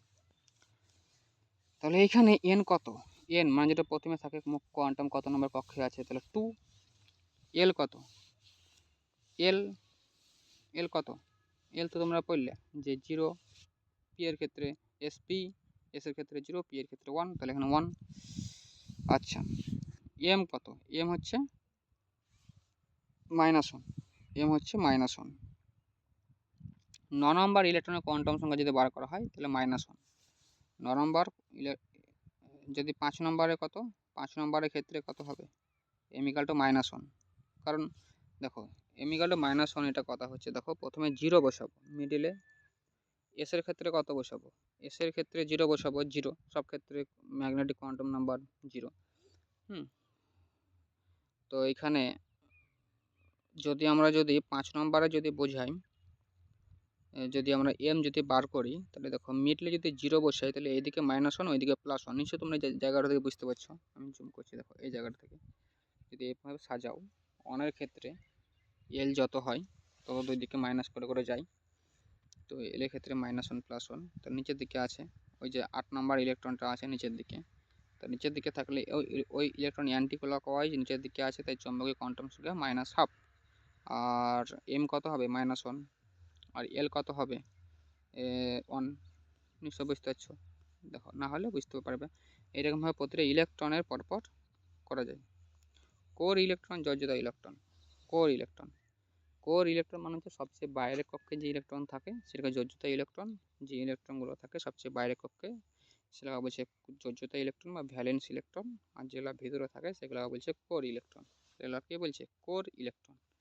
তো এগুলো হয়ে গেল অকটেন সূত্র। যে কোনো মৌলের সবচেয়ে বাইরের কক্ষতে 8টি ইলেকট্রন রাখতে হবে, তাতে মৌলটি যে কোনো কক্ষই হোক না কেন, এটা নিয়ম। অকটেন সূত্র বলছে। আমি অকটেন সূত্রে কি বললাম খানিক আগে, যে প্রতিটি মৌল তার সবচেয়ে বাইরের কক্ষে 8টি ইলেকট্রন রাখার চেষ্টা করে, তবে স্টেবল হয়। হ্যাঁ, তোমরা ইলেকট্রন বিন্যাস করতে গিয়েও পড়লা, কিন্তু এখানে বলছে অকটেন সূত্রে যেটা বলছে যে প্রতিটা মৌল তার শেষ কক্ষে 8টি ইলেকট্রন রাখবে, তবে ইলেকট্রন বাইরে থেকে গ্রহণ করুক বা বাইরে থেকে এক্সট্রা ইলেকট্রন বাইরে থেকে বর্জন করে দিক, তাও ভালো, কিন্তু 8টি ইলেকট্রন গ্রহণ করতে হবে। এটা বলছে অকটেন রুলস, ঠিক আছে। তো 8টি ইলেকট্রন দান করতে হবে বা গ্রহণ করতে হবে, সেটা তোমরা নিশ্চয়ই আগে পড়লা যে 2 8 8 2। ক্যালসিয়ামের যদি ইলেকট্রন বিন্যাস করিয়ে তাহলে কত হবে, 2 8 8 2। এরকম জাস্ট সিম্পলভাবে যদি ইলেকট্রন বিন্যাস করিয়ে, তাহলে লাস্ট কক্ষে কটা আছে, 2টে আছে, তা 2টাকে যদি ত্যাগ করে দেয় তাহলে লাস্ট কক্ষে 8টা ইলেকট্রন হয়ে যায় না, বেশি ইজি। তোমার বাবা বছর 6টা যদি আমি যোগ করিয়ে তাহলে তো আমার 8টা হয়ে যাবে লাস্ট কক্ষে। তা 2 + 6, এবার 6টা গ্রহণ করার চেন 2টা ত্যাগ করে দেওয়া বেশি ইজি, তাই এখানে 2টা ত্যাগ করে দিলে হয়ে যায় +2। কথাটা মনে রাখিও ভালো করে। বাকি এগুলো তোমরা পড়লে বুঝতে পারবা যে কোনো মৌলের ইলেকট্রন সংখ্যা সংযোগ করার ক্ষমতা যোজ্যতা বলা হয়, যোজ্যতা সংখ্যা বলা হয়। অর্থাৎ যে কোনো মৌলকে ইলেকট্রন থেকে সংযোগ করার ক্ষমতাকে যোজ্যতা সংখ্যা বলা হয়। যোজ্যতা ইলেকট্রন নির্ভর করে কোনো যোজ্যতা সংখ্যা, এগুলো অতটা দরকার নাই। ভ্যালেন্সি,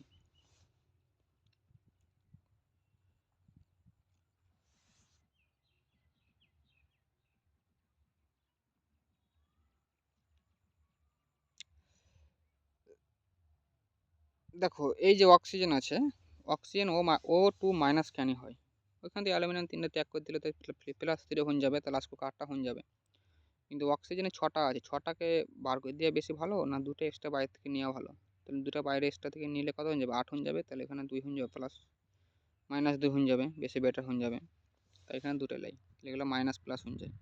তো এগুলো তোমরা সব বুঝতে পারছো নিশ্চয়ই। তো বাকি এগুলো তোমাদেরকে কিছু বুঝাচ্ছি না।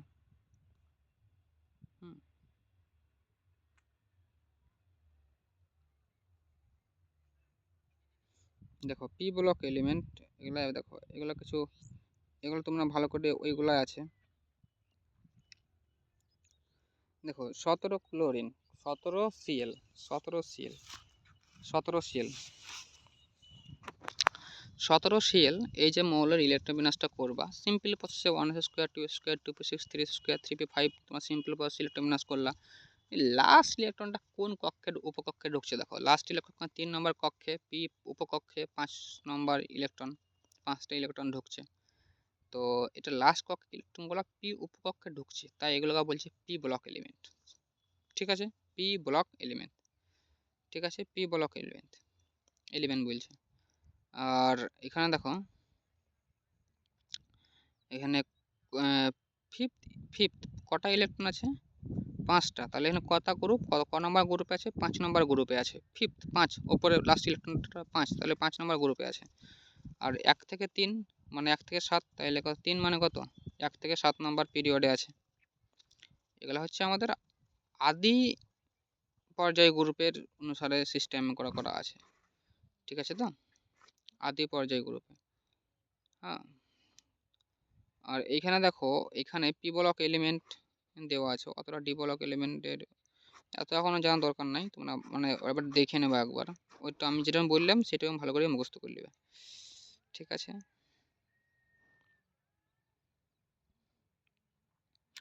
আচ্ছা বেশ। হ্যাঁ, তো এত কটা হয়ে গেল পরমাণু আয়ন অণুর মধ্যে পার্থক্য। তোমরা নিশ্চয়ই জানো, আমি বলছি না। পরমাণু অণু তোমরা আয়নের মধ্যে পার্থক্য জানো। হ্যাঁ, রাসায়নিক বিক্রিয়া, কেমিক্যাল রিয়াকশন। দেখো কেমিক্যাল রিয়াকশনটা দেখো, কেমিক্যাল রিয়াকশন হচ্ছে Ca2+ আর O-। তাহলে এখানে কি হবে? জাস্ট যেরকমভাবে ফর্মালিটি মেনটেন করছে, OH এর মাইনাসটা নিচে আসছে আর +2টা নিচে গেছে, নিয়ে যখন যখন CaOH2 করছে ঠিক একরকমভাবে এর যোজ্যতা যেটা থাকে আর +2 থাকে, তো এইদিকে নিচে আসছে CO3 2 আর ওর -2টা এই ক্যালসিয়ামের দিকে আসছে না Ca2। অ্যাকচুয়ালি কি হচ্ছে Ca2 CO3 2, ওইটা না করে যদি আমি 2CaCO3 করি তাও হবে, কোনো সমস্যা নাই। ঠিক আছে, তো এগুলা অতটা পরিমাণে দরকার নাই, তবুও নাইট্রাইট কোনটা কি কি বলে দেখো, সায়ানাইড, হ্যাঁ, হাইড্রোজেন অক্সাইড, Br- যাদের মুখস্থ করা দরকার আছে, হ্যাঁ, Br2+, যারা প্রথম সায়েন্স পড়ছো, কিউপ্রেট, ফেরিক, মার্কিউরিক, এগুলো সব মুখস্থ করে লিও। Chloride, hypochlorite. হ্যাঁ, এইটু মনে রাখবে যে Cl- কে কি বলা হয়? ক্লোরাইড, কিন্তু ClO- কে বলা হয় হাইপোক্লোরাইট। ঠিক আছে তো, আর NaClO কে যেমন উদাহরণ দিন দেখিয়ে দিয়েছে, সোডিয়াম হাইপোক্লোরাইড বলা হয়, NaCl কে সোডিয়াম ক্লোরাইড বলা হয়। ClO2- হচ্ছে ক্লোরাইট, ClO3- হচ্ছে ক্লোরেট, আর ClO4- পারক্লোরেট। এগুলো তোমাদের সেম টু সেম আছে, তোমরা এগুলো সব মনে করে নেবে। হ্যাঁ, এই জায়গাতে মনে রাখো ক্যালসিয়াম সালফেট, ক্যালসিয়াম সালফেটকে বলা হয় CaSO4 2H2O বা CaSO4 half H2O, CaSO4 half H2O বলা হয়। ঠিক আছে, পিওপি এটা বলে plaster of Paris, 2H2O gypsum, আর হাফ H2O বলছে প্লাস্টার অফ প্যারিস। তাহলে 2H2O কে বলছে জিপসাম, আর 2CaSO4 ক্যালসিয়াম সালফেট। যদি কোনো জলযুক্ত না থাকে তখন তাকে বলছে ক্যালসিয়াম সালফেট। আর যে CaSO4 2H2O জিপসাম আর CaSO4 হাফ H2O, তখন তাকে বলছে পিওপি, অর্থাৎ প্লাস্টার অফ প্যারিস। আর হাফ থাকলে প্লাস্টার অফ প্যারিস, 2 থাকলে জিপসাম, আর কিছু না থাকলে ক্যালসিয়াম সালফেট। ঠিক আছে, কিছু না থাকলে ক্যালসিয়াম সালফেট। এবার নেক্সট এটা কোয়েশ্চেন, এগুলো তোমাদের বাড়ির কাজ থাকলে ওখানে দেখে নিও, ওখানে কোয়েশ্চেনগুলো কী করে করছে। ঠিক আছে, অনুভর, 2 বা ততোধিক পরমাণু মিলে অণু তৈরি হয়। সবাই জানো তোমরা, 2 বা ততোধিক পরমাণু মিলে অণু তৈরি হয়। 2 বা ততোধিক পরমাণু মিলে কি তৈরি হয়? অণু তৈরি হয়। তাহলে দেখো, দুটাই H পরমাণু মিলে একটা হাইড্রোজেন পরমাণু তৈরি হয়। একটি হাইড্রোজেন পরমাণুর ভর কত? একটি হাইড্রোজেন পরমাণুর ভর 1 mu, দুটি হাইড্রোজেনের ভর কত? 1 × 2 mu। অণুর বিস্তৃত রূপ, যৌগ আর কি বলবো, অনেকগুলো মৌল যুক্ত হয়ে যৌগ গঠন করে, এগুলো যৌগ গঠন করবে, সমস্যা নাই। তাহলে আণবিক ভর কত হলো? 14 × 1 আর 1 × 4, NH4টা দেখো, কার্বন ডাইঅক্সাইডে দেখো কি করে আলাদা আলাদা মৌলের যৌগের জল পরমাণুর ভর কত, এগুলা ভালো করে এখানে দেখলে বুঝতে পারবা যে 12 × 1 মানে 12 হয়েছে, কারণ কার্বন দুটো পরমাণু, পারমাণবিক ভর কত? 12, একটি আছে মানে 12 × 1, আর অক্সিজেন কটা হচ্ছে? 8টা, দুটো আছে O2, তাহলে কটা হচ্ছে? 16। CO2-তে দেখো, CO2-তে কার্বনের পারমাণবিক ভর কত? 12। কার্বনের পারমাণবিক ভর কত? 12। তাহলে 12 ইন্টু CO2-তে একটাই কার্বন থাকে, তাহলে 12 ইন্টু 1। আর অক্সিজেন কটা থাকে? দুটো, তাহলে 8 ইন্টু 16। হেঁটে গেল। এতে আর কি বলবো, না সরি, 16 ইন্টু 32। ওটাতে 16 ইন্টু 32, কারণ পারমাণবিক ভর মানে কত? প্রোটন আর নিউট্রন মিলে যোগ, নট অনলি পরমাণু ক্রমাঙ্ক, প্রোটন আর নিউট্রন মিলে যোগ। ঠিক আছে, তো এগুলো তোমরা পড়লেই অটোমেটিক তোমরা বুঝতে পেরে যাবা। ক্যালসিয়াম CO3 যোগে ক্যালসিয়ামের পার্সেন্টেজ কত আছে? ইজিলি হবে। দেখো 2Ca40, 2Ca40, ক্যালসিয়ামের পারমাণবিক ভর কত হচ্ছে? 40 AMU, অ্যাটমিক মাস ইউনিট। আচ্ছা বেশ, দেখো তাহলে CO3-তে আণবিক ভর কত? 100 AMU, সব যোগ করে আছে, যোগ করার পরে দেখো 100-এর মধ্যে 40 আছে মানে 40%। অঙ্ক তো বার করেছো তোমরা, ঠিক একইরকমভাবে সমস্তগুলো বার করবা। CO3 ক্যালসিয়াম অক্সাইড, চুন, লাইম বা কুইক লাইম। CO3 বলছে ক্যালসিয়াম অক্সাইড, CO3 কে বলছে CO কে বলছে ক্যালসিয়াম অক্সাইড, CO কে বলছে ক্যালসিয়াম অক্সাইড। এটা বলছে লাইম বা কুইক লাইম, চুনে জল মেশালে চুন জল সৃষ্টি হয়। এটা বলছে লাইম ওয়াটার, অর্থাৎ শুকনো থাকলে বলছে ক্যালসিয়াম অক্সাইড চুন, এটা বলছে লাইম বা কুইক লাইম। জল মেশালে ক্যালসিয়াম হাইড্রক্সাইড COH2 হয়ে যায়, লাইম ওয়াটার বলা হয়। COH2 যোগ করে চুন জলে অক্সিজেন পার্সেন্টেজ কত? দেখো আমি কি বললাম, ক্যালসিয়ামের 40, অক্সিজেনের 16, হাইড্রোজেনের কত? হাইড্রোজেনের 1। হাইড্রোজেন তো একটা পরমাণু থাকে, তাহলে 1। হাইড্রোজেন নিউট্রন নাই তো, হাইড্রোজেন পরমাণুর মধ্যে কোনো নিউট্রন নেই, মনে রাখবে হাইড্রোজেন পরমাণুর মধ্যে কোনো নিউট্রন নাই। প্রোটন আর ইলেকট্রন, তাহলে ইলেকট্রন একটা আছে মনে রাখবে, প্রোটন একটা থাকবে আর প্রোটন একটা থাকবে, কিন্তু হাইড্রোজেন নিউট্রন নাই, এটা মনে রাখিও। তাই হাইড্রোজেনের পারমাণবিক ভর কত? 1। পরমাণু ক্রমাঙ্ক যতগুলো প্রোটন থাকে, কিন্তু পারমাণবিক ভর প্রোটন ও নিউট্রন মিলে, এটা তোমাদেরকে মনে রাখতে হবে। ঠিক আছে, তাহলে এগুলো বাকিটুকু তোমরা অঙ্কর মাধ্যমে করে তোমরা অটোমেটিক তোমরা কত পার্সেন্ট আছে, টোটাল কত ভর, টোটাল কত আছে, এটা পার্সেন্টেজ করলে তোমরা অটোমেটিক পেয়ে যাবা। তাহলে এরকম করে প্রতিটা অঙ্ক আছে, দেখো আমি আর এগুলো অতটা বলছি না। এই রিলেশনটা মনে রাখবে, আণবিক ভর ইকুয়াল 2 ইন্টু বাষ্প ঘনত্ব। আণবিক ভর বা পারমাণবিক ভর ওইটাই একই, কিন্তু বাষ্প ঘনত্ব কত? 2 ইন্টু বাষ্প ঘনত্ব। আণবিক ভর ইকুয়াল 2 ইন্টু বাষ্প ঘনত্ব। আণবিক ভর ইকুয়াল 2 ইন্টু বাষ্প ঘনত্ব। ঠিক আছে, এটা মনে রাখবা। কেমিক্যাল বন্ডিং একটুখানি তোমাদেরকে মনে করতে হবে। দেখো কেমিক্যাল বন্ডিং কীভাবে তৈরি হয়। কেমিক্যাল বন্ডিং আমি কি বললাম, প্রতিটি মৌল তার 8টি ইলেকট্রন করতে চাই শেষ কক্ষে। তাহলে যদি 8টি ইলেকট্রন করতে চাই শেষ কক্ষে, তাহলে কি হয়, এই ধরো অক্সিজেন তার শেষ কক্ষে 8টি ইলেকট্রন করতে চাইছে, আছে 6টা, করতে চাইছে 8টি, তাহলে বাকি 2টি কারো কাছ থেকে নেবে। তাই কারো কাছ থেকে নেওয়ার জন্য কী করবে, এদিক সেদিক ঘুরে বেড়াবে। যদি নাইট্রোজেন গ্যাসের পাশ দিয়ে, তাহলে নাইট্রোজেনকে ধরবে, নিয়ে বলবে তুই আমার এখানে আমার সঙ্গে তুই বন্ডিং কর, তোর 2টা ইলেকট্রন এক্সট্রা আছে তো আমাকে 2টা দে, এরকম করবে। বা বলবে তোর 2টা দে, নিয়ে আমার দুজনেতে ইউজ করবো একসঙ্গে, তুইও করবি আমিও করবো, আমি 2টা দিছি তুই 2টা দে, তোরও 2টা কম আছে আমার 2টা কম আছে, তোর 2টো একটু দে আমি একটু দেই, নিয়ে দুজনে হাত ধরে আমার একটু কম আছে, এরকম করি ধরো হাবিজাবি করে একটা রকম করি, ওই যে কোন যার কাছ থেকে পাবে তার সঙ্গে বন্ড তৈরি করতে হবে, তাই শুধুমাত্র শেষ কক্ষে 8টা ইলেকট্রন করার জন্য। একে বলছে কেমিক্যাল বন্ডিং। তো কেমিক্যাল বন্ডিং প্রথমত 3 প্রকারের হয়। কেমিক্যাল বন্ডিং 3 প্রকারের হয়। কীভাবে কেমিক্যাল বন্ডিং হয়, ধরো যে কেউ ধরো কারো কাছে এক্সট্রা একটা ইলেকট্রন আছে, সেই এক্সট্রা ইলেকট্রন ধরো কী করলে ও দিয়ে দিল, এক্সট্রা ইলেকট্রন কাউকে দিয়ে দিল। ধরো বা শেষে ধরো কোনো মৌলের একটা ইলেকট্রন আছে, তার আগে 8টা আছে, তো ওই একটা নিয়ে কী করবে, 8টা ছেড়ে দেবে। তখন ও যাকে পাবে তাকে ছাড়বে, যেখানে সেখানে ছেড়ে দিলে তো হবে না, একটা জায়গাতে নির্দিষ্ট এলাকায় ছাড়তে হবে। তখন ও অক্সিজেন ধরো সামনে পেলে, অক্সিজেন তোমার একটা ইলেকট্রন নিয়ে এলে, অক্সিজেনে একটা ঘাটতি ছিল তখন সেটাও নিয়ে নিল, তাহলে অক্সিজেনে প্লাস মাইনাস হয়ে গেল, আর যে দিয়ে দিল সে প্লাস হয়ে গেল। তখন এটাকে বলছে আয়নীয় বন্ধন। সমযোজী বন্ধন মানে হচ্ছে ধরো কী হবে, সমযোজী বন্ধন ধরো ধরো ও একটা দিলে, ধরো দুজনেরই ধরো কেউ কারো একটা ইলেকট্রন কম আছে, ঠিক আছে, ধরো অক্সিজেনের কম আছে নাইট্রোজেনের কম আছে, তাহলে অক্সিজেন আর নাইট্রোজেন ধরো দুটো একটা কম, কথাই তো বলছি। তো ধরো অক্সিজেন কী করবে, তুই আমার একটা ইলেকট্রন কম আছে, তো তোর একটা ইলেকট্রন দে আর তোর একটা ইলেকট্রন দে, তাহলে একটা 2টা করে হয়ে গেল। এইভাবে ধরো ও সমযোজী বন্ধন হয়। আর একটা বন্ডিং আছে কোঅর্ডিনেট বন্ড, ওটা পড়াপত্রে পড়ে নেবো।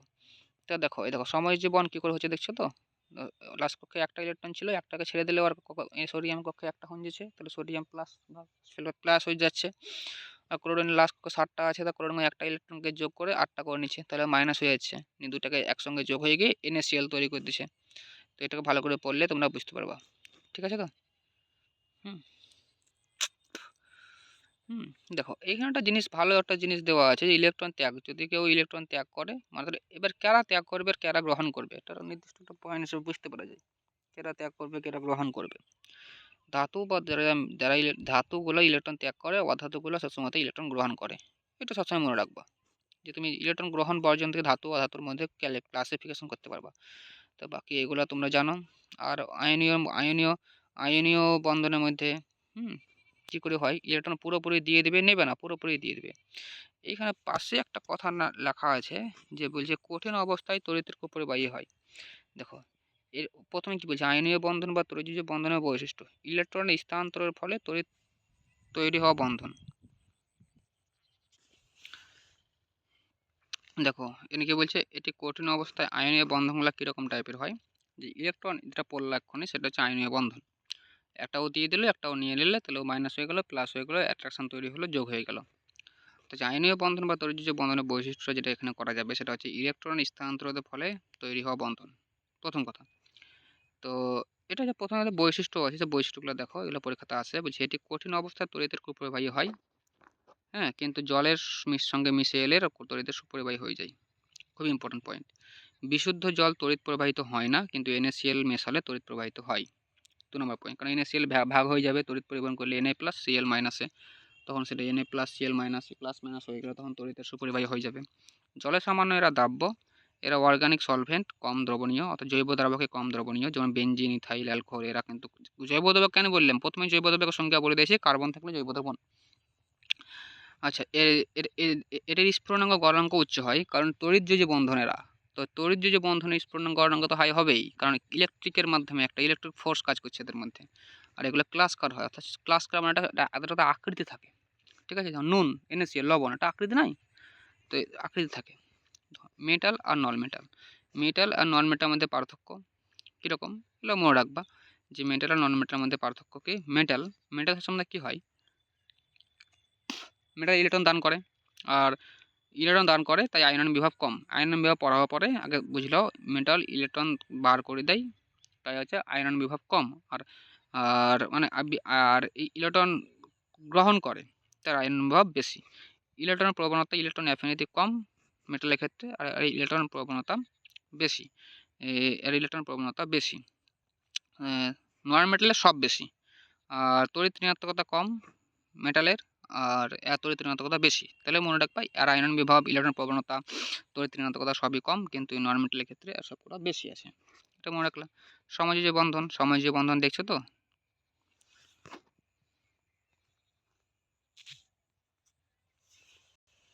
সমযোজী বন্ধন বুঝতেছো তো, ইলেকট্রন আদান প্রদানের মাধ্যমে। দেখো সমযোজী বন্ধন যেটা করছে, দেখো হাইড্রোজেন, হাইড্রোজেনে একটা আছে, হাইড্রোজেনে একটা আছে, দুটো হাইড্রোজেন পরমাণু একটা একটা আছে, কিন্তু লাস্টে করতে যাবে কত, দুটো।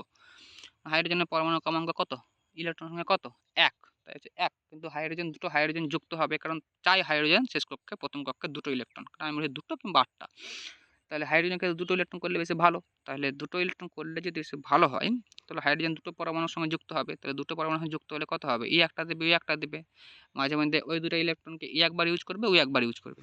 তো এটাকে বলছে সমযোজী বন্ধন। সমযোজী বন্ধন 3 প্রকারের হয় কিন্তু, ঠিক আছে তো, প্রথম বন্ড, দ্বিতীয় বন্ড, তৃতীয় বন্ড, ট্রিপল বন্ড, প্রথম, দ্বিতীয়, তৃতীয়।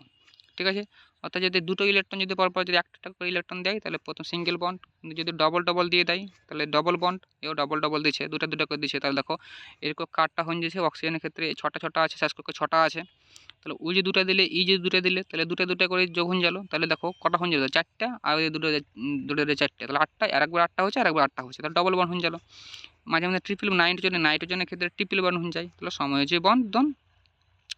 কোভ্যালেন্ট বন্ডে ইলেকট্রন আদান প্রদান জরুরি, এই জন্য মৌলগুলি বন্ধন বানিয়ে রাখা যাতে স্টেবল থাকতে পারে, স্টেবল থাকার জন্য। আর একটা ধ্রুবীয় আর একটা যে অধ্রুবীয় বন্ধন।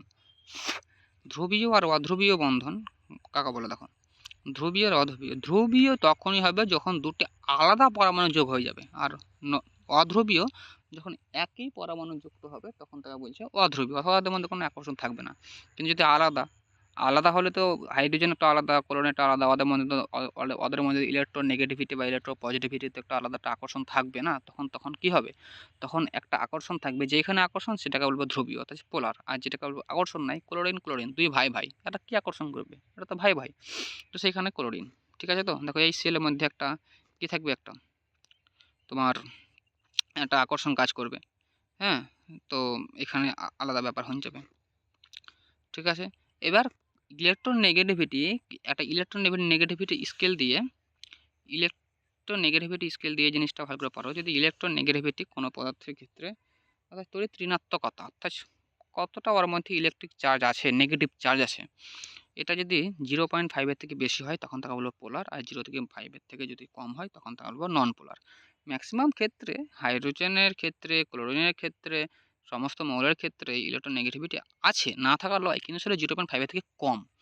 কিন্তু দুটো আলাদা মৌলে যুক্ত হলে তখন 0.5-এর থেকে বেশি হয়ে যায়, তখন তাকে বলবো আমরা পোলার।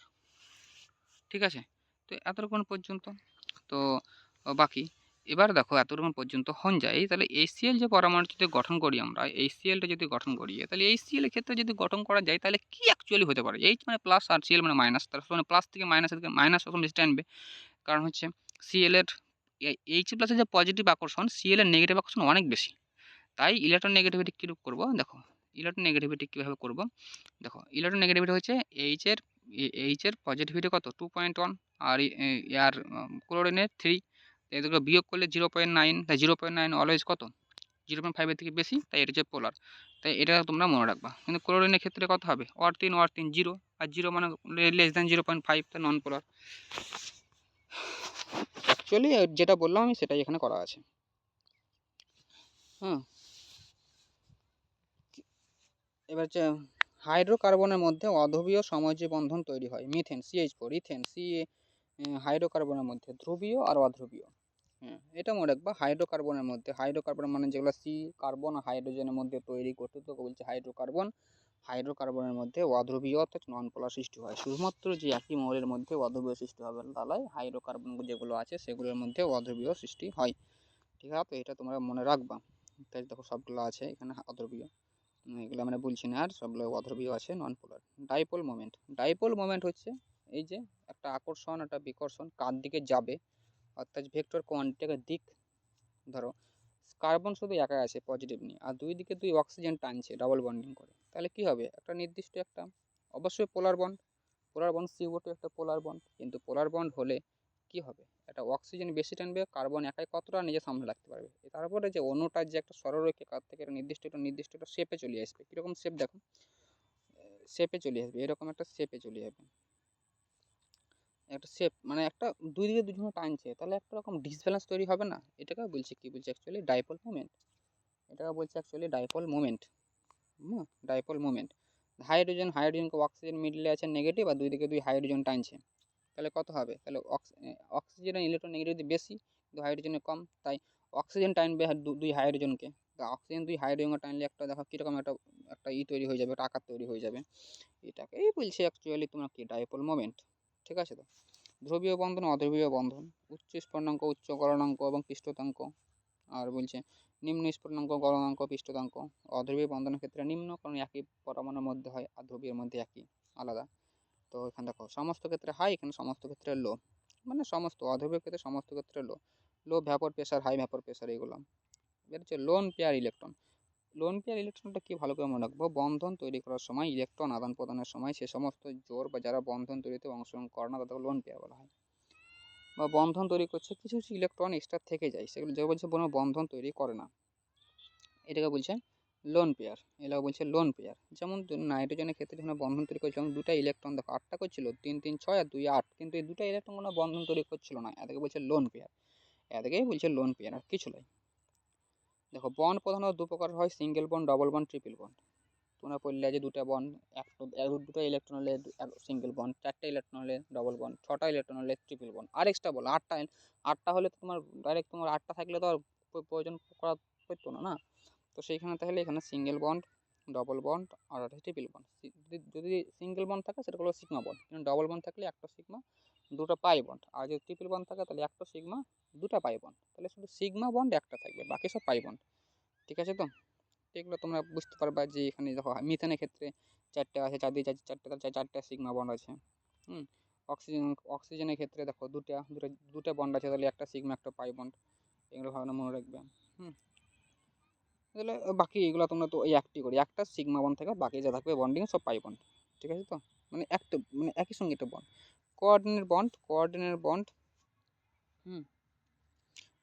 বন্ড হয় অধাতু ও গ্যাসের মধ্যে। কোঅর্ডিনেশন বন্ড হয় অধাতু ও গ্যাসের মধ্যে। ডিটেলস শুনে যাবে নাহলে এগুলো বুঝালে, তাহলে নোটের মধ্যে নাই। হ্যাঁ, এতে ইলেকট্রন আদান প্রদান হয়, শেয়ারিং ধাতু আর অধাতুর গ্যাসের মধ্যে হয়। অধাতুর মধ্যে ইলেকট্রন ডোনার আর ইলেকট্রন অ্যাকসেপ্টর। এতখানি একা পড়লে। হ্যাঁ, তো স্পেশাল কেস NH4। হ্যাঁ, এটা পড়ছো NH4, একটা দুইটা তিনটা চারটা।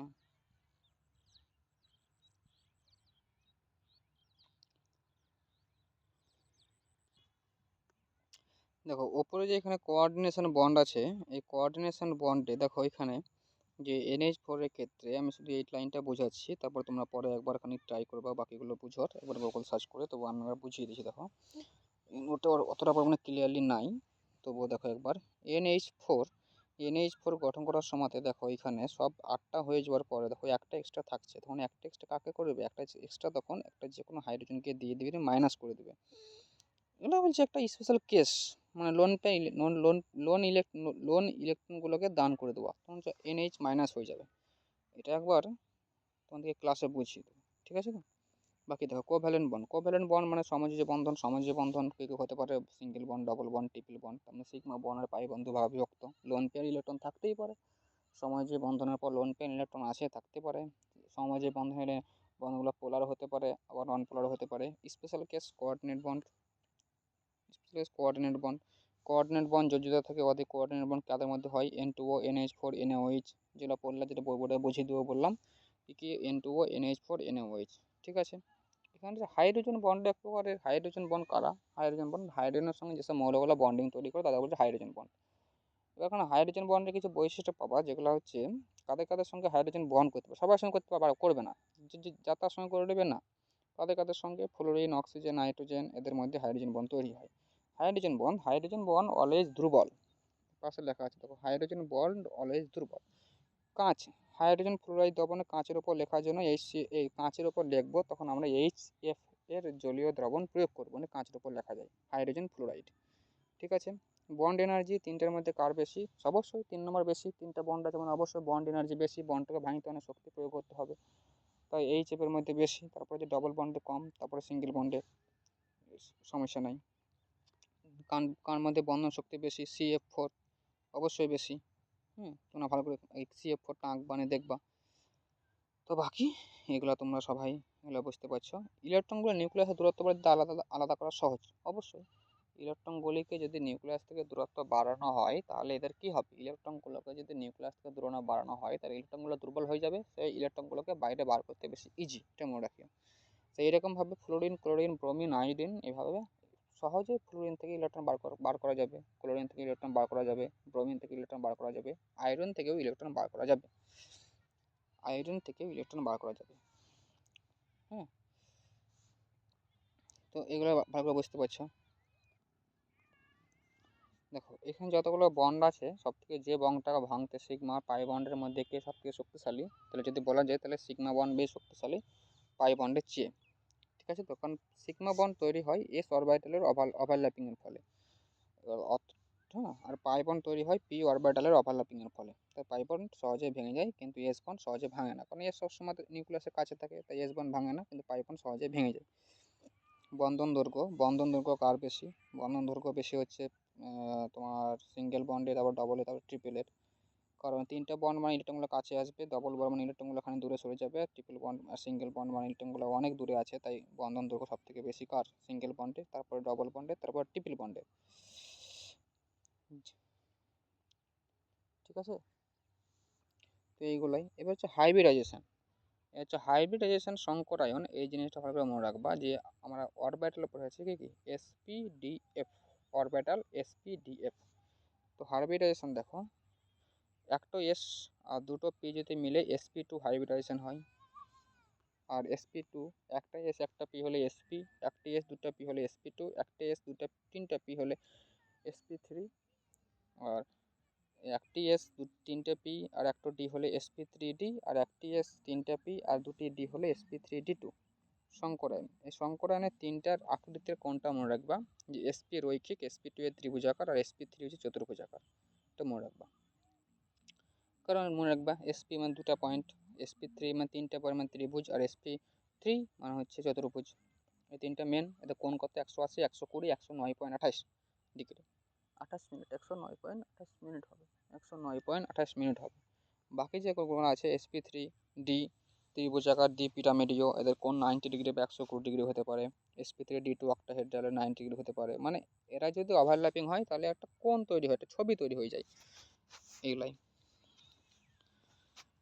এবার হচ্ছে আমরা যেটা পরীক্ষাতে যেটা আসে সেটা হচ্ছে হাইব্রিডাইজেশন বার করতে দেয়। হাইব্রিডাইজেশন, কোনো মৌলের হাইব্রিডাইজেশন বার করতে, সংকরায়ন, হাইব্রিডাইজেশন কী করে বার করা হয়?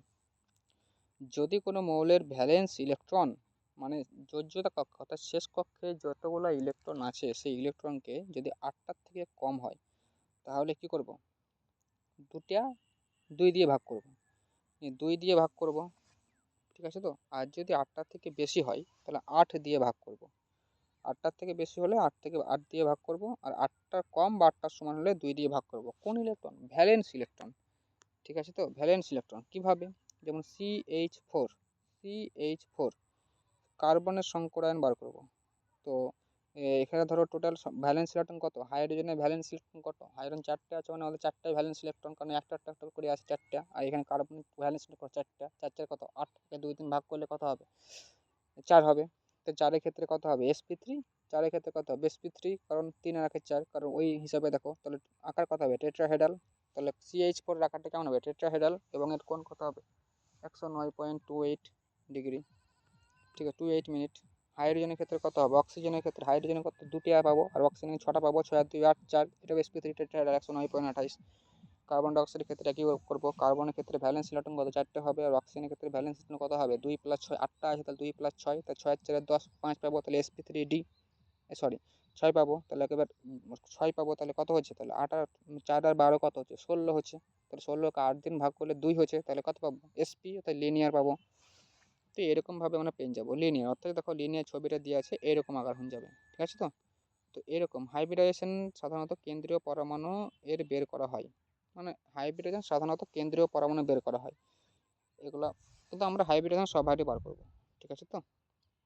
ভ্যালেন্স ইলেকট্রন 6 আর 2 8, হাইব্রিডাইজেশন 2, যার মানে sp3 109.28 degree. Hybridization sigma bond lone pair plus, এই নিয়মটা মনে রাখবো না, hybridization sigma bond lone pair minus সিবি, এগুলো মনে রাখবো না। সংকরায়ন বাড়লে কোণের মান কমে, এটা মনে রাখবা। যেটা দেখো sp হলে 180, sp2 হলে 120, sp3 হলে 109.28 ডিগ্রি, sp3d হলে 90 ডিগ্রি বা 120 ডিগ্রি, sp3d2 হলে 90 ডিগ্রি, এরকম করতে মনে রাখবা। অ্যাঙ্গেল যত, দেখো যে ছবিটা তৈরি হয়েছিল ওইখানে, সেই ছবি যত অ্যাঙ্গেল যত কী হবে, অ্যাঙ্গেল যত বাড়বে হাইব্রিডাইজেশন তত কমবে, অর্থাৎ অ্যাঙ্গেল যত বাড়বে লোন পেয়ার ইলেকট্রন তত কমবে, এটা মনে রাখবে। লোন পেয়ার ইলেকট্রন, ঠিক আছে তো, লোন পেয়ার ইলেকট্রন। আর ইলেকট্রন নেগেটিভিটির বন্ড অ্যাঙ্গেল, তোমরা বন্ড অ্যাঙ্গেল সবাই জানো যে ইলেকট্রন নেগেটিভিটি বন্ড অ্যাঙ্গেল কি। ইলেকট্রন নেগেটিভিটি যত বাড়বে বন্ড অ্যাঙ্গেল তত বাড়বে। ইলেকট্রন নেগেটিভিটি বাড়লে বন্ড অ্যাঙ্গেল বাড়ে, ইলেকট্রন নেগেটিভিটি কমলে বন্ড অ্যাঙ্গেল কমে। ইলেকট্রন নেগেটিভিটির সূত্র chlorine oxygen nitrogen chlorine bromine, nitrogen ও ক্লোরিনের সমান, ব্রোমিন আয়োডিন কার্বন হাইড্রোজেন। কী করে মনে রাখবা? Phone call bro I carbon হাটে, ফোন কল ব্রো আই কার্বনের হাটে, এটা মনে রাখবা। Chlorine oxygen phone, chlorine oxygen nitrogen, chlorine bromine iodine carbon hydrogen, ঠিক আছে। আচ্ছা বেশ। এবার ধাতু অধাতু, তোমরা অবশ্যই খানিক আগে পড়লে ধাতু অধাতু কী জিনিস, ধাতু অধাতু। আর একটা হচ্ছে অপধাতু মানে মেটালয়েড, অপধাতু মানে হচ্ছে ধাতু কল্প, যেটা বলা হয় খানিক আগে পড়লে ইলেকট্রন। দেখো এইখানে একটা জিনিস কথা লেখা আছে, দেখো এলিমেন্ট মৌল। তো এলিমেন্ট আমরা অবশ্যই অনেক আগে ভাগ করে নিয়েছি যে মৌল কি কোনগুলো হয়, এলিমেন্ট বা খানিক আগে মৌল কোনগুলো হয়। যে পরের মৌল বলা হয় এখনো পর্যন্ত 118টি মৌল আবিষ্কৃত হয়েছে, এর মধ্যে 98টি মৌল প্রকৃতিতে পাওয়া যায়, শেষ মৌলগুলি কৃত্রিমভাবে ল্যাবে তৈরি করা হয়েছে। তাহলে কোথায় আছে পর্যায় সারণী? তাহলে পর্যায় সারণীতে এখনো পর্যন্ত কতগুলো মৌল আবিষ্কার করা হয়েছে? 118টি মৌল আবিষ্কার করা হয়েছে, 98% প্রকৃতিতে পাওয়া যায়, বাকি ল্যাবে প্রস্তুত করা হয়েছে। 118টি মৌলকে পর্যায় সারণীতে স্থান দেওয়া হয়েছে। 118 মৌলকে পর্যায় সারণীতে স্থান দেওয়া হয়েছে। এদের মধ্যে কিছু ধাতু, অধাতু এবং অপধাতু বা মেটালয়েড আছে। এগুলো বৈশিষ্ট্যগুলো কি তোমরা ভালো করে পড়বা। এগুলো অবশ্যই না পড়ে দিয়েছি। ধাতু হলে ইলেকট্রন কি? ইলেকট্রন ত্যাগ করে, অধাতু হলে ইলেকট্রন গ্রহণ করে। ধাতু অধাতু এটা নমনীয় হয়, এটা নমনীয় হয় না, এটা ঘনত্ব বেশি, এর ঘনত্ব কম, সবাই বুঝতে পারছো। তো বাকি এগুলা, হ্যাঁ, তোমরা এগুলো সবই অবশ্যই জানো। পৃথিবীতে সর্বাধিক মাত্রায় পাওয়া যায় এমন মৌল, দেখো এই জায়গাটা খুবই ইম্পর্টেন্ট। পৃথিবীতে সর্বাধিক পরিমাণে পাওয়া যায় এমন মৌলগুলি হলো অক্সিজেন, সিলিকন, অ্যালুমিনিয়াম, এফি, ক্যালসিয়াম, সোডিয়াম। তাহলে পৃথিবীর সর্বাধিক মৌল অক্সিজেন, এটা তোমরা মনে রাখবা। আর শরীরের মধ্যে সর্বাধিক মৌল পাওয়া যায় অক্সিজেন, ঠিক আছে তো? আর তাহলে যদি প্রশ্ন আছে শরীরের মধ্যে সর্বাধিক পাওয়া অধাতু অক্সিজেন, শরীরের মধ্যে সর্বাধিক পাওয়া ধাতু ক্যালসিয়াম, আর শরীরের মধ্যে সবথেকে কম পাওয়া যায় কত? কম যেটা পাওয়া যায় সেটা হচ্ছে ম্যাঙ্গানিজ, এটার সাথে মনে রাখবা। আর যৌগ তো বললাম, ততোধিক যৌগ, ইনঅর্গানিক মানে কার্বন থাকবে না, আর অর্গানিক মানে কার্বন থাকবে, এটা আগেই পড়ে দিয়েছি, ঠিক আছে তো?